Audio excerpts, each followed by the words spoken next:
My name is Professor Baldy, and I run a school for juvenile delinquents.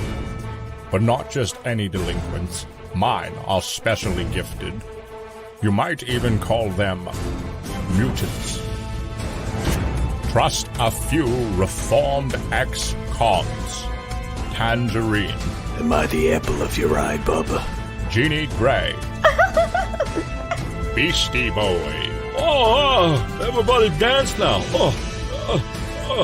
Snow Cone. Is it hot in here, or is it just me? And their friends from X-FARCE. Cable TV. Eat remote control, frog face. Garfarel. Meow. Dominoes. This book has just the right amount of cheese. And introducing the Newt Mutants. Beware the rest. Magneto. Mistress Piggy. And not at all breaking the fourth wall.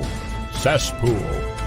Now, Heritage Press Comics is back with X-FARCE Reloaded #1. Don't miss this extraordinary comics extravaganza with 7 full color stories of marvelous mutant mayhem.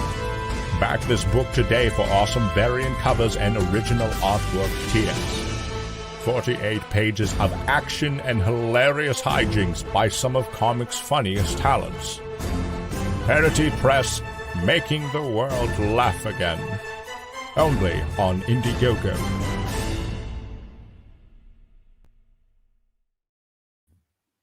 Hey everyone, thank you so much for your patience. We had just, Murphy's Law at work on our last live stream campaign. We were supposed to be live about 25 minutes ago, and lo and behold, we get like the dreaded red blinking light on our router. And so we've been just praying and unplugging things, and I just tried to keep my cool. I have to thank my wife, Laura, for fixing this. Hopefully we'll have a nice, smooth stream tonight now that the bugs are worked out. But welcome, everyone. We've got a great crowd tonight. You see 18 people. I want to say hi to everybody in the chat that's been here. Ray, our trusty moderator, he's already out there reminding you folks that you can still back our book. We're on our last remaining hours of the campaign. It's been a fun 60-day ride. So Ray, I wanted to thank you. Candace is out there. Thank you, Candace. I know you're in a different time zone and you're probably ready to go to sleep. So we'll try to keep this interesting and fun. And we'll have some specials tonight as well. Someone said I'm power napping. I was not power napping. I was actually having kind of a minor little meltdown. But I think now I can kind of relax and be less stressed. Let's see. Candace says, it's okay, pray I can stay awake. Yes, I am praying you'll stay awake, Candace. We'll make this fun. Jamie's in the house. Hi, Jamie. Thank you for being so patient. My favorite redhead, Gingerton. Hail, Ginge. And Jen says, what a lovely X-FARCE stream. Thanks, Don. And Keith is such a nice dude. This will be great. Yes, I see my friends Keith and Bill in the green room. So I'm going to bring them out in a moment. Roscoe, thank you, Roscoe, for being here. See who else is here. Bill. Yes, Bill, you're there. I see you in the chat. Vaned is here. Dominoes. Yes. Velnid, if you watched the Red Valkyrie show tonight, the host, Shay the Red, actually dressed up as Dominoes. She had the complete pizza hat and face paint and the circle around her eye, and she looked like she's ready to deliver pizzas. So that was pretty cool to have a host that was way into our project. The Sultan of Zanzibar is here. Thank you for joining us. Adam Warlock is here. Hi, Adam. Good to see you guys. So we're going to go ahead and bring in my esteemed guests. The first one I'm going to bring in is good old Bill Mouse, but let me take off little Sultan's stream here. Thank you. So, Bill. Don. Hey, buddy. Thank How you you for doing? wait. Oh, good, man. I was like sweating. I know the feeling. I've had so many problems with my technology and my router and everything else. So when you started saying you were having some problems, I was just like, oh no, man, I feel you. I feel you. Oh, thanks, buddy. I appreciate it. How's your dad doing? Is he doing okay? My dad is doing good. For everybody actually nobody knows because I haven't told anybody outside of my immediate circle. But my dad had a complete shoulder replacement, so he's part Terminator, part Steve Austin. So, but he's doing good. It's 4 to 6 weeks of kind of hard rehab as far as because they take it out, they chop everything up, they put metal parts in there, and then they have to chop off the muscle and sew the muscle back on. So it takes a lot to get to the point where you can even move your arm. So he's having a rough time of it right now, but he's a trooper. He's a good 76 years old, so he's but super strong guy. So he's doing well. He's more irritated about just having the darn thing on all the time now. So he's gotten past. Young. Your dad's young. Yeah, he must have had you when he was just like a wee lad. Just a wee lad. You have brothers and sisters, right? I have one sister.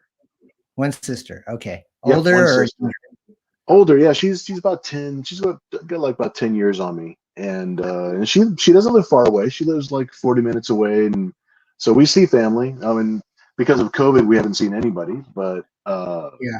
But yeah, they're close enough that when things get back to normal again, we get to see each other every now and then. So that's all good. Good, buddy. Well, I'm glad to hear the weather, that. How's the weather up there? You're further north and further out there. It's like, how's everything up there? Your router and stuff wasn't because of the weather and stuff, was it? It was the No, I just think it was gremlins in the system. But okay. We prayed them all out, and, so everything's good. It's been nice weather here. It's not like other parts of the U.S. where it's all snowy. It's Northern California. We normally stay like 50s and 60s most of the time. That's not bad. Check it out. All right, cool. Yeah, it's not too bad. We had sun today, and I think it's going to be probably a little windy tomorrow, and then we've got rain for most of the next week. So we're kind of up in the. You've never been up here, but we're kind of where they filmed like Return of the Jedi through the forest and stuff, all the big redwood trees and everything. I'll bring my pet when we go visit. Yeah, that'd be fun. That'd be great. So we have another guest here, which is our esteemed friend Keith. Hey, how guys. are you? Bill, Don, good to see you guys. Good to see you. Go ahead. You were just on your own show, right? Yeah, I'm glad to see that I arrived just in time. I thought I was going to be 20 minutes late, and it's funny that you had troubles tonight because same with me. As soon as I logged on, it was like about 8:55. We start the show at 9. And my internet wasn't connected. I'm like, oh God, what's going on? Don's router, so you would appear to be not late. That's what's going on. Yeah. I had him delay it. My ego couldn't handle it, so that's I had to. I'm the only guy that's on time. Yeah, right. How's it going, guys? So I don't know if good, Keith. I saw your Berserker little review, and you mentioned Beardzerker. So that was very cool. I was going to tell you that tonight because I like it's funny, like that comic. When it was on Kickstarter and Keanu Reeves was pushing it and everything, I had no interest in it. But as it got closer to coming out, it was like that moment, like, oh my God, I need this. It's like, so I ran to the store. I actually had today off from work, and I was like, oh, I'm gonna go grab it, and I'm glad I did. I thought it was really good. I'm in. I'm gonna add it to my pull list. I'm gonna get the rest of it. I enjoyed it. So. Yeah, I don't know. Are you gonna read it for research at all for the new book? You need to do that. Although Beardzerker, our parody, which we're all working on, I already had that in the can before Berserker ever came out. So I have no idea if my story is going to be any way, shape, or form like the actual book, but I did the Well, best I could based on the images that Boom Studios it's put out. you know it's not horribly original, but what it does do right is the action stuff. Like it's basically if they took John Wick and fused it with Wolverine. That's what it is, and Cool. it's That's got cool. a lot of but it's like 40 pages and like 38 of them are action. So, it's like got that much action in it, which is great because it makes up for every other book that has no action in it. So, and it's the action in it is violent. Like, I mean, blood everywhere and, faces getting ripped apart. And it's like, it's definitely going to be a movie. Like, there's no way it's not going to be the next like franchise after John Wick. Ours is going to have beard everywhere. Yeah, I love that though. But the thing that I love about it is it's almost like the Berserker is taking John Wick and kind of turning it into Wolverine, where Don is taking the Bill and Ted and doing like the immortal thing with that, which I think is great. It's like taking two great I think it's more inspired Keanu Reeves characters. Yeah, the way he wrote it. Yeah, the way he wrote it, I think it's more inspired that way because he's taking a retrospective of everything we know about Keanu, like in the pop culture realm. Right. You know what's funny? Having a lot of fun with that. Yeah. Yeah, definitely. That's one fun. Because I've been following his career. The one movie that no one ever talks about that I think he's a fantastic actor in is The Gift. Did you guys ever see that movie? You know what? I have not seen The Gift, and that's one of the ones that I know I should have seen it by now. Sam Raimi, I think. Sam Raimi did it, but man, he's a good director. He pulled out an amazing performance from Keanu Reeves. So if you guys are any of you guys in the audience, I even mentioned this on the review. If you're a fan of Keanu Reeves, check that movie out. He's terrifying in that movie because he plays like a white trash like wife beater, and like you're scared of him. Like it's like it was like amazing performance. So he's got more range than people think. I mean, it's like even a movie like Knock Knock. It's like I didn't expect that movie to be what I like it was. That movie. It was a very different kind of movie. I didn't expect it to be that tone. I didn't see that. Yeah, he kind of plays against type in that because he's kind of a wimp in that, and you're not used to seeing him that way. And I like that because it was different. Yeah. Same with The Gift. You get to see some range with him. I forgot about Knock Knock. That's a great movie too. So, anyways, I didn't mean to go off the rails. We love to catch up with you. Yeah. So Keith, was the Berserker book? Did they only have like one cover at the store, or did they have multiple covers?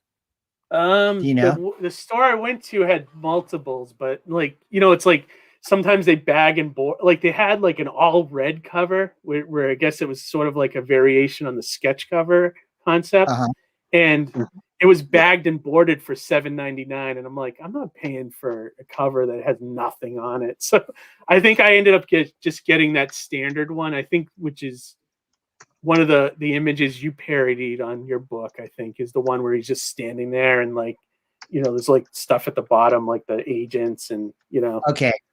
Kind of like a painted type of look to it, like a movie poster type. Yes, that one. And I liked it though. I gotta say, if you're looking just for like an entertaining book, you're not gonna, it's like watching like a really good action movie, and that's what the book kind of does well.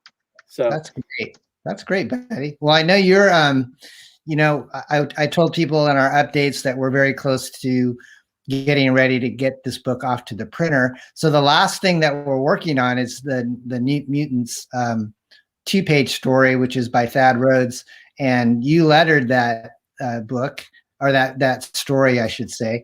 Do you happen to have anything on your computer that you could share that kind of shows people what you do, like when you're actually, I don't know if people know this, but Keith, besides being an awesome writer for the alternative book called The Mighty Mascots, he's got other books that he's done, like Swamp Tales and Hero Envy. These are all on his website, which I'm going to go ahead and put the little link. Thank you. So if you folks in the audience aren't familiar with Keith, you can buy his back issues and kind of learn about his comic book endeavors at heroenvy.com. But Keith, besides being a terrific writer, he went to the Joe Kubert School, and I don't know. Did you go there specifically to learn how to draw, or were you kind of wanting to know how to letter? I was more like drawing. I at the time I didn't know what I wanted to do. I knew I wanted to be a cartoonist. Like when I was a little kid, I always wanted to, I think we talked about Charles Schultz was like both our heroes, and I wanted to do that. Like I wanted to make that's what Swamp Tales kind of is my version of like doing the 3-panel, gag comic strips that you see in the newspapers. And that's what I kind of wanted to do when I was at Kubert School. But I also wanted to get into comic books and learn how to draw anatomy better. But like I'm horrible, even after like a year there, I can draw kind of like a basic, frumpy human, but like, it never looks right to me. And I'm like horrible at trying to get the perspective right, so I just knew my strengths were like more towards writing and doing like cartoony kind of stuff, so that's what I kind of learned from Kubert School. But I also did learn how to letter while I was there. I learned a little bit of basic animation and things like that. So, Yeah. Anyone trying to get into like comic books and stuff, it's not a bad school to go to. They teach you some basic skills, like mostly they hammer in your head to make sure you get deadlines in, Right. Like Yeah, a huge thing. I'm gonna go grab some of your books in my other room, so I'll let you guys keep chatting here. I'll be right back. How about you, Bill? Do you have did you go to art school, or did you when I got out of high school, I did go to community college here in Virginia Beach. Okay. So I got an associate's in commercial media advertising arts, which is it's a long title, but it kind of covers a little bit of everything. It's sort of a buffet of art. Yeah, no. So it covered some fine art. It covered oil painting, but it also covered photography, black and white photography. It covered broadcasting, because I really thought that some of the things that I would be going into as my day job, as it were, as my 9 to 5, I thought I was going to be going into broadcasting. I thought I was going to be going into doing either filming, TV shows, Oh, cool. that sort of thing, or if nothing else, I was going to be one of those guys actually making the models that you blow up. I'd be a special effects guy. That's kind of the direction I thought I was going to be heading in before I moved out to California. Yeah. It's funny that way. It was either that or I was going to play tuba in an orchestra. So I don't know if you've ever seen an orchestra, like there's a couple orchestras that I had my eyes on, like the names doesn't matter, but it's you see YouTube videos of orchestras playing like the actual soundtracks for television movies like Game of Thrones and stuff like that. It's really fun to watch them actually play the stuff live on a stage. Oh, interesting. That would have been me. I wish it was a joke, but I actually did play tuba for like 7 years in high school. I was like a top tier dude. Wow. Back when I had my lungs at full capacity. Yeah, that's always kind of takes you. Yeah, so those are some of the things that I probably would have gotten into if I hadn't gotten into comics, which was always my first love. So for me to get into comics too. It's like I have this kind of similar parallels to you. Like it's funny, when I got back from Kubert School, when I was at Kubert School, like I had no money, and one of the jobs I worked was working at the theater. So like whenever I had a free moment, we could see movies for free. So I saw everything, and I started getting into independent movies and things like that. And then when I came back from Kubert School, me and a bunch of buddies started writing scripts, and we were doing a web show for a while. That's the Hero Envy comic book that I made is based on the web show that we used to do. So if if anyone's interested, the Hero Envy. There we go. As you can see, I'm right there, dead center. That's my character. So cool. We did like 30 episodes of it was sort of like a sitcom, kind of like Big Bang Theory, if Big Bang Theory was actually funny. And like and like we did like 30 episodes. I don't recommend anyone go watch them because they're very un-PC, and like I'll probably get canceled because of them. But nowadays you get canceled over nothing. So yeah, right. Well, we got some offensive stuff in there, back when you could just joke about things, joke about anything, you know. But you're going to offend somebody. Yeah, it'll be nice when we like. I don't want to be as openly, playfully racist as like the '60s and '70s television. Yeah, right. Yeah, but it's right. like being able to laugh at yourself and being able to tell jokes and being able to not. If you can't laugh, if you take away comedy, it's really that's base code. That's like the douchebag test of any society. Time. You know, if you don't have a sense of humor, if you can't laugh at some of the things that it's like, all right, you got me. It's like that was, you know, yeah, I did it like that, or I did it like this, you know.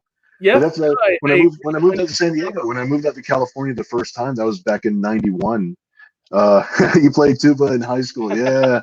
Aaron awesome. Scott, we have that in common, my friend. Yeah. But yeah, it's when I moved out to San Diego, that was a thing that I loved about living in California, other than the fact that it's 70 degrees year round. Yeah. Is the fact that I'm completely surrounded by people that want to do all these things, you know, and seeing which one lands. Everybody wants to be an actor, a model, a director, an artist. When I was working at an animation studio in Sorrento Valley for a while in California, that was everybody's attitude in the studio. It's just like, oh, it's like we have our own projects that we want to do, as well as this Saturday morning stuff that we're working on. You know, so everybody's day job was, you know, art, but everybody had like 12 different other sort of related things that they wanted to do. Yeah, you know, same. Being creative, just being surrounded by creative people. So awesome, you know. So it's almost like you want to try new things. Like for a short time, I think for 2 years, like this is going back in like you know, like 2012, 2013. I was doing stand-up comedy for like 2 or 3 years. That's awesome. See, and that's on my bucket list when I'm too. You should try it, dude. When I'm too jacked up to do anything else, and then I'll try my hand. Try to put 5 minutes together. What kind of gave me the bug was my brother got married, and he had me be the best man, and I had to do the speech. You know, I never, you know, standing in front of an audience wasn't for me, because I'm kind of normally, you know, a very shy person, and I, you know, keep to myself. Yeah, we worked. I wish you couldn't tell me, because and so I wrote a whole speech, and like, you know, I threw some jokes in there, and people loved it, and they were like coming up to me after, like, oh, that was a great speech, and this and that. So I was like, so a couple weeks later, I was telling my friend about it. I was like, you know, I'm thinking about, you know, writing some jokes and trying to do stand-up comedy. And he's like, you know what? I am too. So me and him, we went to like this town, like, you know, like 2 hours away the first night we did it. And it was like, this town was like called Belchertown. I mean, it couldn't have been a more perfect setting for like comedy, you know? Yeah. And, you know, we did it that night. I went up there, I had cue cards, I was dropping them everywhere. And like, Roscoe says all comedy is evil. How dare you? How dare. It went really well. Like I did really well. And like for 2 years, I was going to a bunch of open mics. And I actually performed at like Catch a Rising Star in Rhode Island and all this stuff. That's awesome, dude. Yeah. I actually got, you know, I went pretty far with it. And then it got to a point where it's like, you know, if I wanted to progress with comedy, I'd have to like really go on tour and go around. Oh, sure. Yeah. You have to change your life around it, you know, in order to make it work. Yeah, exactly. And I had to make that decision. Do I really want to do this or not? And I was involved in like 10 different things when my vortex, or my little turning point that really locked and loaded me into doing comics, was when I met Don Chin. Nice. Wow. Hey, you're responsible. Yeah, because I was you guys on. Well, I had like 10. Yeah, I had like 10 different directions that I was going to go in, just seeing which one would land. And like I said before, I've said it a million times, comics has always been my first love. That's what I did when I was a kid. That's what I did all through school. You know, it's like, that's just one of those things that it always comes back to that. That's always just a part of your base code. Same here, bro. Like it's funny. Like, we got a lot of parallels like that. It's cool. Yeah, it's very cool. So we got that first gig with Eclipse Comics, and Don was the writer, and that's how I met him. And we met at San Diego Comic-Con, and that was the first time. Yeah. That's what makes this particular Kickstarter like a full circle and nostalgic, but it's also really meaningful to me because we're actually getting the gang back together again, you know, and getting a lot of all the artists that we knew from back in the 90s back together again. And this was the book that started that was like the first official paying gig, you know. So this was it, and it set me on this particular path. I feel like I've been so kind Don needs to retrofitted. have like one of those white mustaches that go down to here. He's like the master, like the wise master. Yeah. I feel like in the 80s I was there Bill. in spirit, you know, like I was Yeah. you know, like I remember seeing the books coming out at my local store and stuff. So I feel like I was with you guys in spirit, not exactly there for yet, sure. but No, it's like anybody who was a part of it, it's part of the journey. I mean, it's like without anybody reading the books, there's no reason to even make the books, and everything is just an excuse for us to do things together. Anyway, that's the whole point. So everybody plays a certain role, and it's great. Look what happened years later. You're a creative, creating things that other people are reading for the first time in their youth. And then they're going to be looking up to you saying, hey, that was one of the first books I ever collected. I remember that book. You know, that's something that connects you to people. So that's an amazing thing. It's really cool. Oh, thanks, Don. Oh, you got more stuff. You can pick up on his website. And yep. I really like Kid Switch I want to get back to at some point, you know, because I had that envisioned as like a 4-issue mini, but I only ever produced the first one. And that was like sort of like my teen superhero. Actually, Keith, I asked Keith if he could design our inside credits page, and he's going to take that on this weekend. But I really like, you know, what you've done. What I did there. Oh, cool. Yeah, it's got a lot of it's simple yet it's interesting, and I'm gonna have you jam pack a bunch of stuff into that. There's gonna be a lot of information on that front cover. We got like 12. Too much information, but we can do it. I'll definitely. We have make it work. We have like 14 creators now on this book, and in fact, Bill, your daughter is coloring the Rob Liefeld You know what? revised. She just showed me that like literally like 2 days ago. I didn't realize that she was coloring that for you. And she was kind of like in between stuff, and he's like, "Oh yeah, Don also has me doing something." And I'm like, "What does he have you doing? What is happening behind my back?" Yeah, she showed it to me. Yeah, all that stuff is so nostalgic. You're calling in all these favors. Oh, dude, it's like that's one of Don's great talents, is being able to actually get the band together. You know, it's like you organize a lot, and my brain is not set up for that. It's like I'll be in my corner. Yeah, it's funny. It's I'll be drawing my stuff back here in the corner. It's true though. All the writer's sort of the corraller of everybody, you know. Like it's a multi or the project manager, talent. you know. Yeah, yeah. I wanted to, I didn't want to be like heavy-handed in our, you know, backing thing. Obviously, we're funded. This book is going to print, so everybody that's in the audience, I'm sure you probably you're a fan, or you've committed, or you've helped share. I'm gonna help you get heavy-handed. Just a second. Okay. I wanted to show our campaign screen, so let me go to that real quick. Yeah, definitely. And so that's why we're here, right? Yeah, talk about things. Earlier this week, I need to get heavy-handed. Oh, heavy! People need to. How heavy is book. it? Is that the Hellboy? Yeah, it's that's actually great. pretty. Yeah, it's actually pretty heavy. Yeah. Awesome. Right-handed Doom, right? Yeah. So I'm just like, the right-handed Doom's coming for you. Such a great name. Like I love that. Right-handed Doom. It's such a great comic thing, you know. So I'm just saying, in order for Parody Press books to keep on coming out, I need everybody to support this campaign. Yes. I'm telling you right now. It's kind of weird. I'm looking at the camera. I'm looking at the screen, but I'm not looking at the camera. But I'm looking at the screen. The camera needs to be here. You sound like the camera. Ali. You sound like you're I am the greatest. So Bill says if we hit 7,000, he's going to draw with that hand. He'll do a show. I will draw with this hand, just like Cosmic Cow. I'm gonna. Oh, that's great. I'm gonna draw something with this hand. I'll put a spray can in it. I'll do something. By the time you're done, your real hand will look like that. I'm sure. You know. Oh, for sure.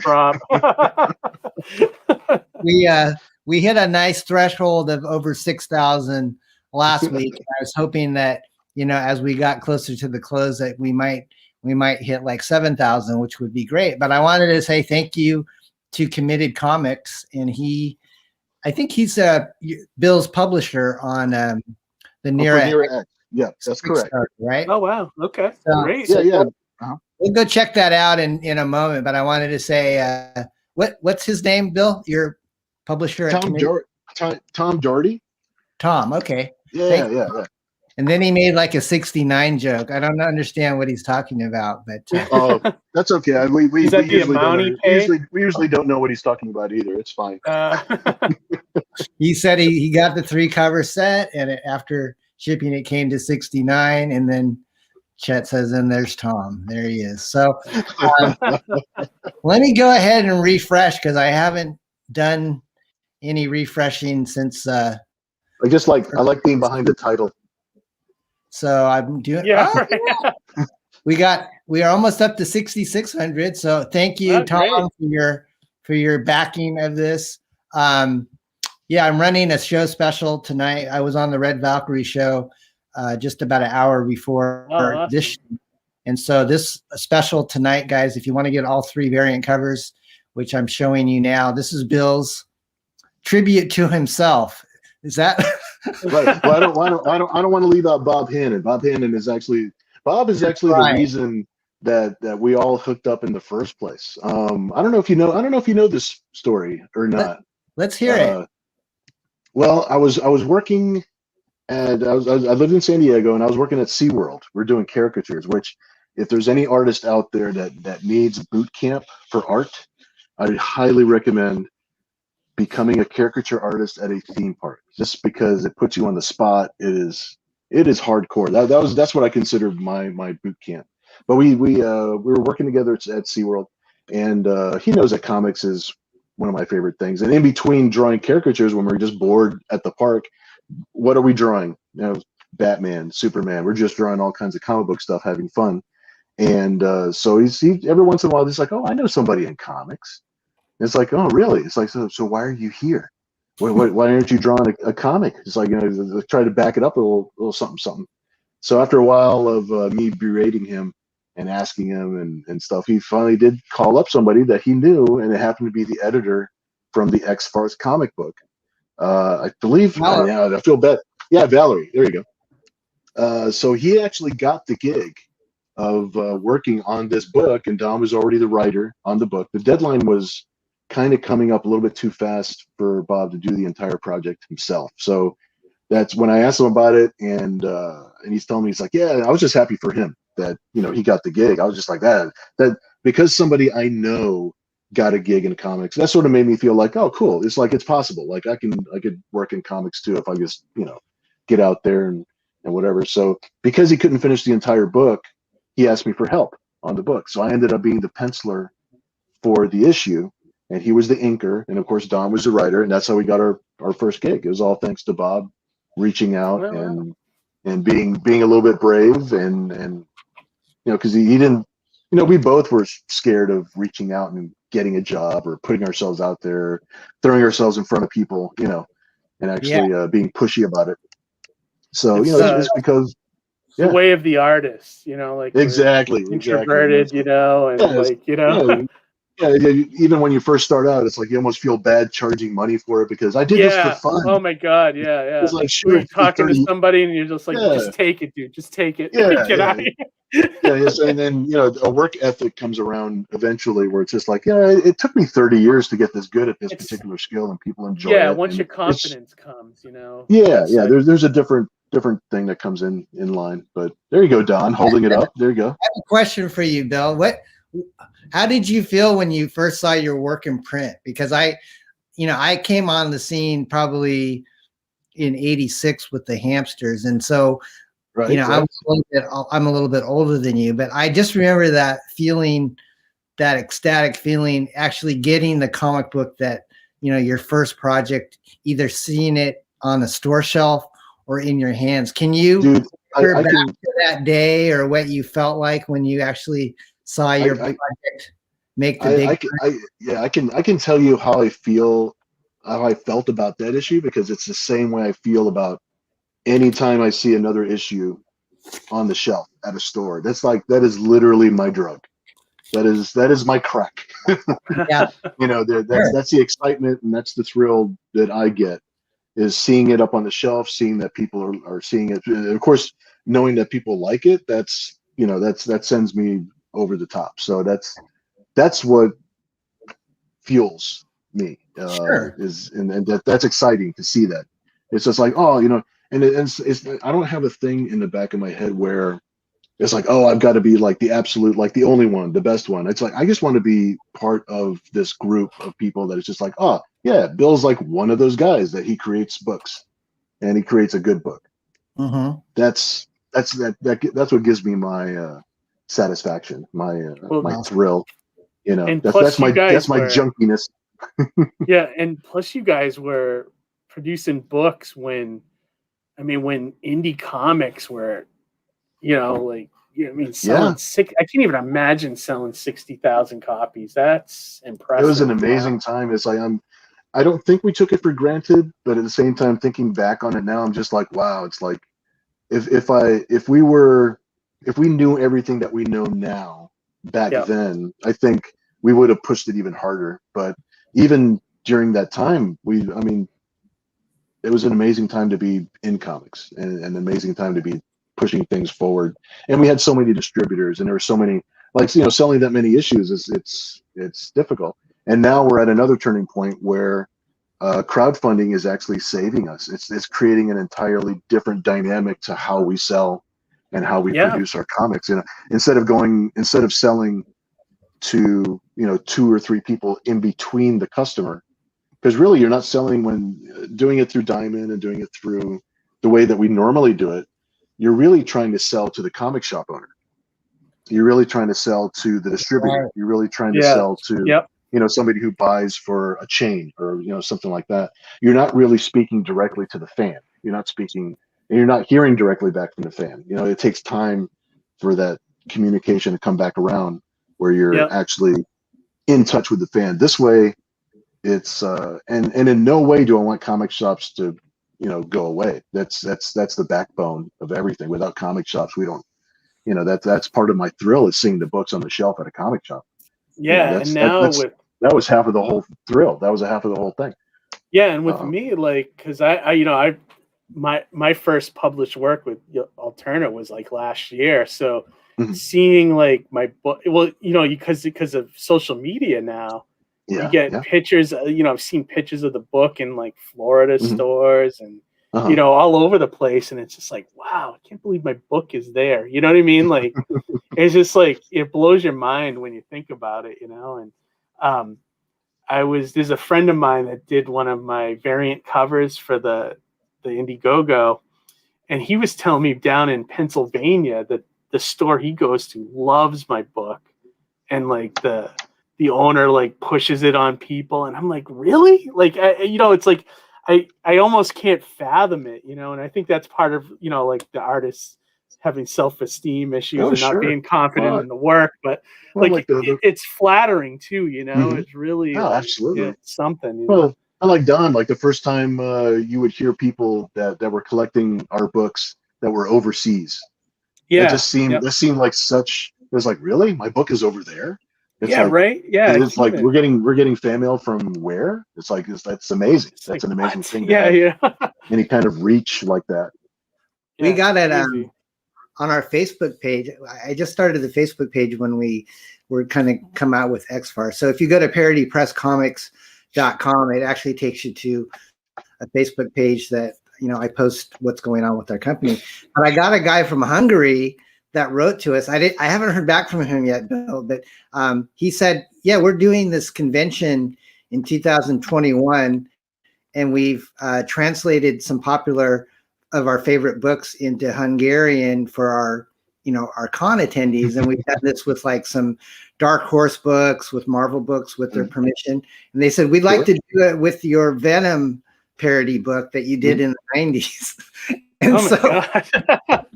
I wrote back to this guy, and unfortunately he hasn't written me back yet, but he wanted to license the rights to do like maybe a couple hundred Hungarian versions of Venom that Bill drew. I went, wow, that's crazy. Man, I just want my comp copies of that. I know. Yeah. And have that book translated into Hungarian? Are you kidding me? That'd be amazing. Awesome. Well, I you want to never learn know. Hungarian.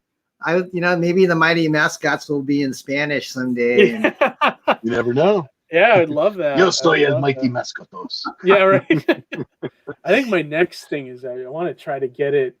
I want to try to get like, something animated with it. I'd love to see it as a cartoon. I think that's what it because it's inspired by Saturday morning cartoons. I would love to see that. See, Tom has a good idea. He says, "Fly down there, Don. Fly down there, do a signing." There you go, Don. I don't know how soon it's going to be safe to be flying back and forth, but Exactly. I know that people are flying now as it is. Just I don't know how they enforce social distancing or mask wearing or anything like that, but people are. It's starting to open back up. I mean, vaccines are coming out. right. Supposedly the whole things will world. start. Yeah, things will start getting back to normal. I think 2022, everybody's just going to be that much more grateful that we can actually move around and do things like we used to. And I think we take it for granted. So Yeah, we do. I actually love that. I love being at home. I love the. I was just saying on my show. I'm having a great quarantine. I honestly, your quarantine is fantastic. Yeah. Well, like I did really well on my Indiegogo, and that was like right at the beginning of the quarantine. And then I started the channel around that time too. So, I mean, I've had a lot of good things come out of it, and it's been very productive, like I'm just home all the time. I'm working on stuff. I don't know. I've been enjoying it, and I know it's not everybody's kind of hurting and stuff. So I don't mean to disparage that, but like, Oh, no. Yeah, of course not. But I just, it's working for me, Well, I think that there's some tricks that we've all learned because of the quarantine and because of the state of the world as it is. Yep. There's a lot of tricks that we're going to keep. There's a lot of things that we're doing right now that it's just like, you know what? This is great being able to do live streams. This is great being able to interact with fans like directly.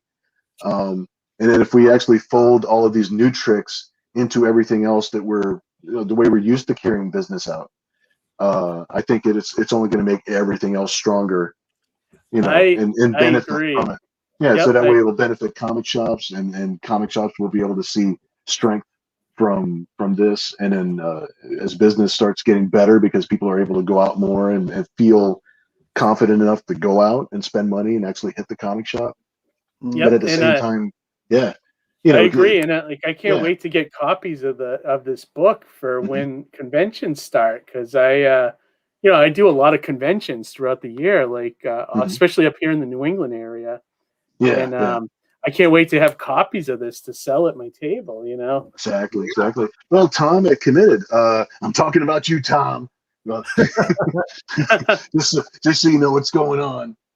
But I noticed right off the bat, there's we're doing the campaign. We're selling directly to customers. That's great. I love interacting directly with the fan. That's awesome. That makes things really work. But also, Tom was putting in tiers that are specifically for comic shop owners. A special, whatever the price break needs to be. He's the left brain of the operation. So he's thinking about what it makes it worth it and what makes it beneficial for a comic shop to like get specific tiers so they could sell it in their stores and make money off of these books at their stores. So that way we're doing a little bit of both. Got best of both worlds. So, direct selling, but also supporting comic shops. Yeah, like keeping them in mind. Yeah, definitely. Yeah, definitely. Absolutely. Yeah. Hey, Bill, I wanted to thank you. We're getting to the point where we're actually, I've got Gemini mailers. I got like 400 Gemini mailers shipped to me, and we're ordering like this cool, packaging tape with the X-FARCE logo on it. So as we're preparing to actually start to fulfill, which is something that I've never done, but I know Keith has. If folks in the audience aren't aware, we don't. Most of the creators that do crowdfunding comic books, we pack and ship these books directly to you. It's not handled by a big third party. Yeah. Right. So I told Bill, we're getting close to being, close to April, and that's when I told people this book would come out. So I said, Bill, we need you to catch up and do the sketch cards that are going to go with the executive box. And then also we have a new tier where you can get Bill's sketch card along with the #1 issue of your choice for like $55. So Bill did me this cool favor, and he scanned all the cards that he'd been working on that he's done over the last week. So I wanted to share some of them with the crowd because they probably haven't seen these. But this is like Fallen Star, which is our Pee Wee Herman X-FARCE character. And so, yeah, Bill, who's your favorite X-FARCE character? Dude, actually, the most fun one to draw was Gar Farrell. For some reason, I really like drawing her. Yeah, people. Yeah, people in the comic covers. You would think, knowing me, you would assume that I would have said Dominoes just because she's like the cute girl and whatever. And Cable TV is always fun to draw just because he's so huge. Like his shoulder pads are so big. That's like quintessential, Liefeld 90s that I love. Having those giant shoulder pads and like all the stuff in them and stuff.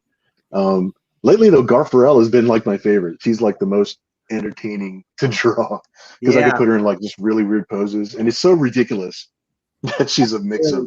That's really cool. So, Garfield. Yeah, just so you folks know, there's the tier right there on our campaign, and we're going to go in demand. So if you folks don't know what that means, that even though our campaign will be ending tonight, you'll still be able to get our comic book.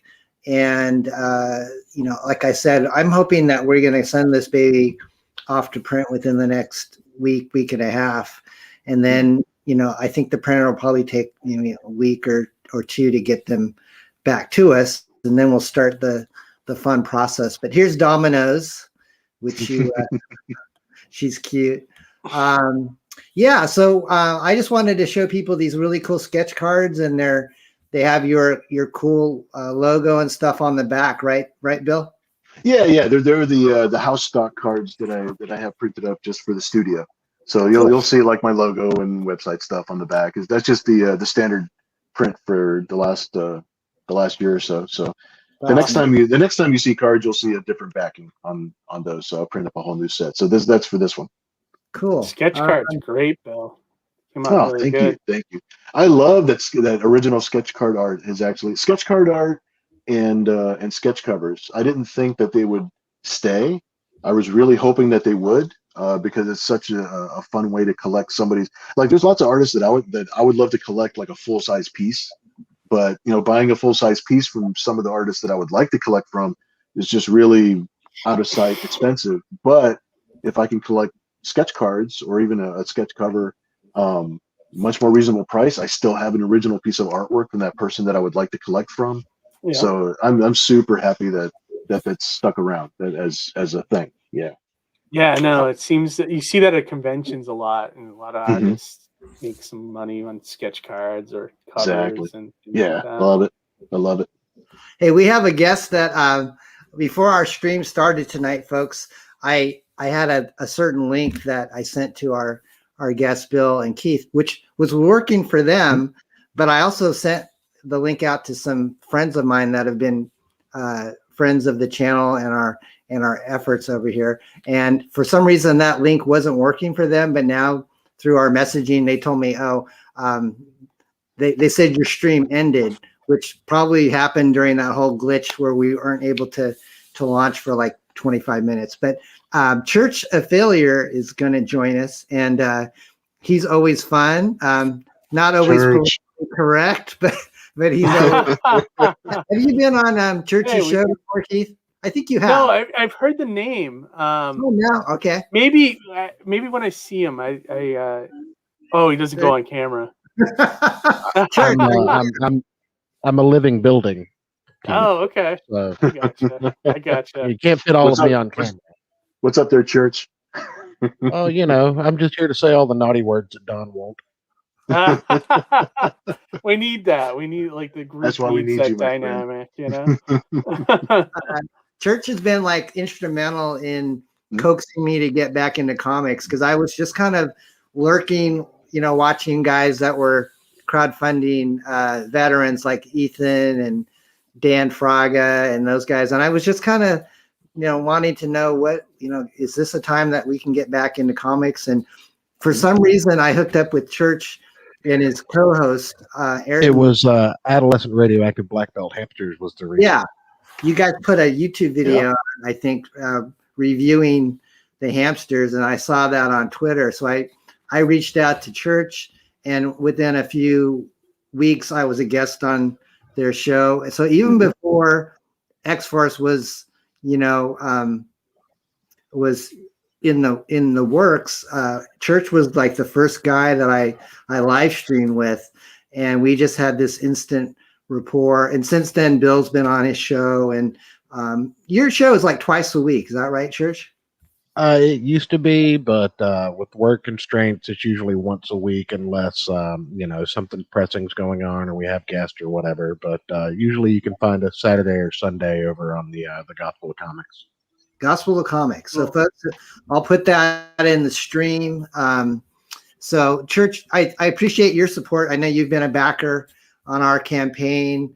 What are your thoughts on this initial effort of ours? Do you? Well, I'd like to preface it by saying that I take full responsibility for Don getting back into comics. I made mention to him that he should reboot the hamsters or do some parody comics or something like that, because there was a void in Comicsgate. Everybody takes themselves very seriously, and that's fine, but somewhere along the lines of The Dark Knight Returns by Frank Miller and the death of Superman, comics stopped being fun for a lot of people. Everything got very serious, very dark, very gritty, and people need to loosen up and remember to laugh. And that's right. I was talking to Don, and he's like, "No, I've got this gig. I'm making pretty good money," and I'm like, Don, stop making money and get back into comics and go broke. Money is overrated. Being successful, stop being a successful businessman and doing the things that you're doing that is leading you to a comfortable lifestyle, and get back into comics so that you can, stress out every day and go on live streams and lose sleep and, deal with artists and editors and everything again. All the things that you absolutely love to do. I had to put a link for my eBay store so I can make some more money. What were you saying? Right. You had to roll up the pennies for Postmates. Actually, Church was like, even though the Cyberfrog Hamsters book isn't, anywhere near on the horizon, but you guys were really supportive of that crossover between the hamsters and Cyberfrog. And I know you were really disappointed, probably the most disappointed fan that wasn't going to happen. But it's a touchy subject, Don. I know. I don't want to get political, and this is a fun, happy stream. But you and Ayrton were just so awesome, and I love listening to your show. It's hilarious. It's not for all ages, but it's pretty absolutely dark.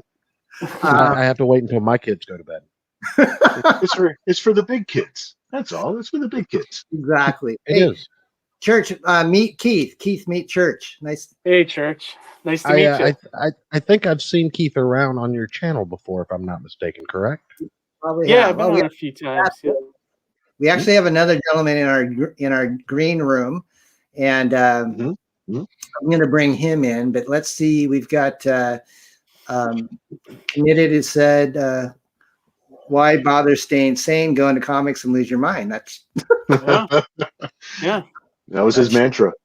So my next guest. This is your natural habitat, Don. Just admit it. This is where you belong. I know. I do. I do really have fun. I do. The other job, I like it because it pays the bills, but it's not nearly as.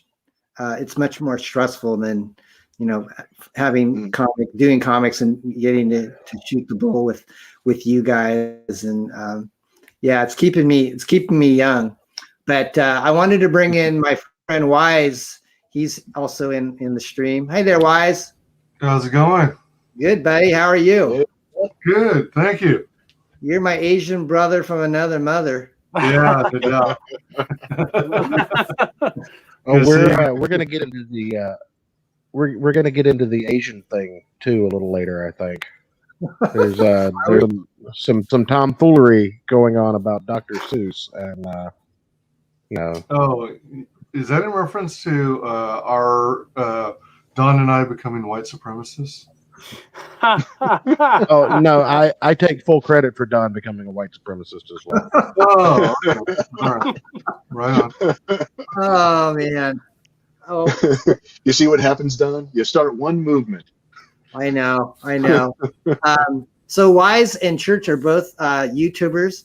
They both have channels that I've been on, and I definitely recommend you guys check them out. Feel free to drop your links in the private chat, guys, and I'll post them so people can click and subscribe. But Wise, you've been a huge proponent of supporting indie comics. Have you ever talked to Keith before? I don't believe so. Yeah, I don't think we've talked, Wise. How's it going? Oh, good. I thought we were trying to connect over DMs, but never. Maybe. I do the Mighty Mascots for Alterna Comics. Yeah, I thought I backed it. I have to. Thank you. Because if you ever need a guest, let me know. Oh yeah, I gave a lot of those away for Halloween last year. Which one's the? The Mighty Mascots. Yeah, I got the Alterna bundle, and cool. We gave some Mighty Mascots away. Kids actually really like getting comic books as Halloween things. It surprised me. That's awesome. That's made great me to happy. hear. Yeah, definitely. Get that new generation. Get that new generation hooked. Yeah, seriously, that's great to hear. And my book's perfect for kids. I think I have the first 3 issues in my long boxes right now. Oh, thank you. Thanks. Hey, Church, your kids. Go ahead, John. Interrupt you, Keith. Do you have kids of? I don't know if you want to share that, but do your kids read comics? Mine? Yeah, Church. Oh yeah, absolutely. Yeah. My 9-year-old. If you ask him who Spider-Man is, it's Miles Morales. He's grown up with the Miles Spider-Man. He knows about Peter Parker, but Miles is his Spider-Man. And we got him some of the trades, and he used to love Captain America when he was really small. So he's got a bunch of Captain America books running around that have probably all been destroyed. But no, he definitely does. And it's stuff like, I hate saying this to people that have been in the, I hate to call it the true comic industry, because a comic is a comic is a comic. If you're telling a story with pictures and words, you're putting work in. But these guys that are doing stuff like Captain Underpants and Pete the Cat and stuff like that, they know where the money is, and they have captured that market. Mm-hmm. And I just, it really. I remember going to the comic shop when I was a kid. I'm in my mid-30s, and we still had newsstands when I was growing up where I'm from. Mm-hmm. And without fail, back in those days, you would have a plethora of all ages comics available front and center all day, every day. And nowadays, it's almost like, you're walking into the nudie bar when you go into a comic shop. Either that, or you're walking into somewhere that they play games and happen to have a rack of comics. Right. So Comics there's is just there's just no love for the industry anymore by the people who were supposed to be there to support it. Yeah. And it just makes me sad, man, because I remember, Don knows this. I'm a bit of a historian of American comics. I've always looked at it like our mythology. Mm-hmm. We're never going to have myths and legends like the Greeks did, but we're going to have Batman and Superman until the lights go off. And I remember the first time that I read, 50s and 60s era. Oh God, I'm blanking. Superboy and the Legion of Superheroes. Okay. I remember the first time that I read like 50s and 60s era Legion of Superheroes, and that's just fun. I mean, a robot that runs on hate tapes. Okay, like you don't get that kind of stuff anymore. Everything's like, and don't let it Everything's like disappoint. super serious. Like, Well, it's all raveled together too. Like you can't just have a one and done comic anymore. Right. Jonathan Hickman put Secret Wars 2015 together. I knew I'd get it in, Don. He put Secret Wars 2015 together out of 8 years of working at Marvel, writing Avengers and Fantastic Four, and he wove that story. And if you didn't understand all of it from beginning to end, then when you picked up Secret Wars #1, you were lost. yeah. Mm-hmm. And it's funny you say, I got Church, you. like the whole all ages thing. This has like always been like a thing with me too. It's like, like when we were growing up in the 80s and 90s, like the comics were all ages. Like, Spider-Man was all ages, Superman was all ages, Oh yeah. And like it drives me nuts that like it's kind of segregated now. They created stuff like the Max imprint and Vertigo, right? To section off your more adult oriented, lines. But nowadays you have stuff like Captain Marvel and Iron Man arguing about politics, and I'm not going to buy that for my 9-year-old. Yeah, it's like he's gonna get to the end of those 22 pages, and even though they don't have ads like they used to when we were kids, it's just gonna feel unfulfilling, and it's not gonna leave him in any kind of way to be excited about anything. Yeah, no, I agree, and like it's like talking heads for 22-ish, 22 pages, and no action. Things are rubber band back. Yeah, just because even some of the TV shows, like if anybody's been trying to watch like some of the CW, like the new Batwoman show, I've seen like 2 episodes of Batwoman, and it's a lot of things. I just want to see Batwoman do Batwoman stuff. Yeah, it's like, it's a lot of nonsense. There's a lot of political. There's a lot of social. There's a lot of. It's more of a soap opera that happens to have a superhero attached to it. Yeah. As opposed to, I just want to see her doing cool Batwoman stuff. Yeah, you want to see you want to see a superhero story. And not think about. You don't want to see about the political nature of the character. Right, and then you have to sort of drag into it like what everybody's saying about it on social. Like in the meantime, then you're wondering if it's okay for you to like it or not based on everybody else's opinions. Because, and it's funny because I dumped a lot of those. Yeah, right. And I dumped a lot of those CW shows. But I was surprised that I enjoyed the Superman one. Dude, Superman had no business being that good. Yeah, really. I was like, it looked like a film. It was like done really well. It's not the cast that I even want for the show, but it's like everything. The show is so well done and it's so classically Superman that I was like, all right, I'm going to see episode 2. This is great. Same too. I haven't watched it yet, but I recorded it and I was going to say the family dynamic, I think, really adds a lot of stuff which depending on who writes it and directs it, could have been the cheesiest thing about the whole show. Yep. But it's actually the strongest thing about the show. It's actually, it's kind of paced and directed and lit, kind of like it's much more cinematic. Yeah, the pace is I agree. And they're staying on target. They're not really beating you over the head with a bunch of political nonsense. Yeah, it's like.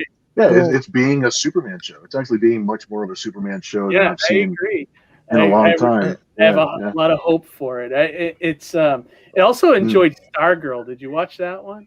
Stargirl was great too. I thought it was. Yeah, it was just a good quality show, and it stayed on target with what people enjoy about the show instead of veering off and like. There's some things about the show that they could have drug on for 3 or 4 episodes that they just solved in one episode. They got right into it. Yeah, I'm just like, good. Yeah, because I didn't want to actually walk through the mud on that plot point for like 3 more episodes until they finally got around to the thing I wanted to see in the first place. Yeah, right. You know? And So the pacing is really good. Yeah. Oh, definitely. And I was going to say one of the funniest things I loved about that. I love that the villains in season 1, like their whole point was to turn everybody into a SJW. I thought that was fantastic.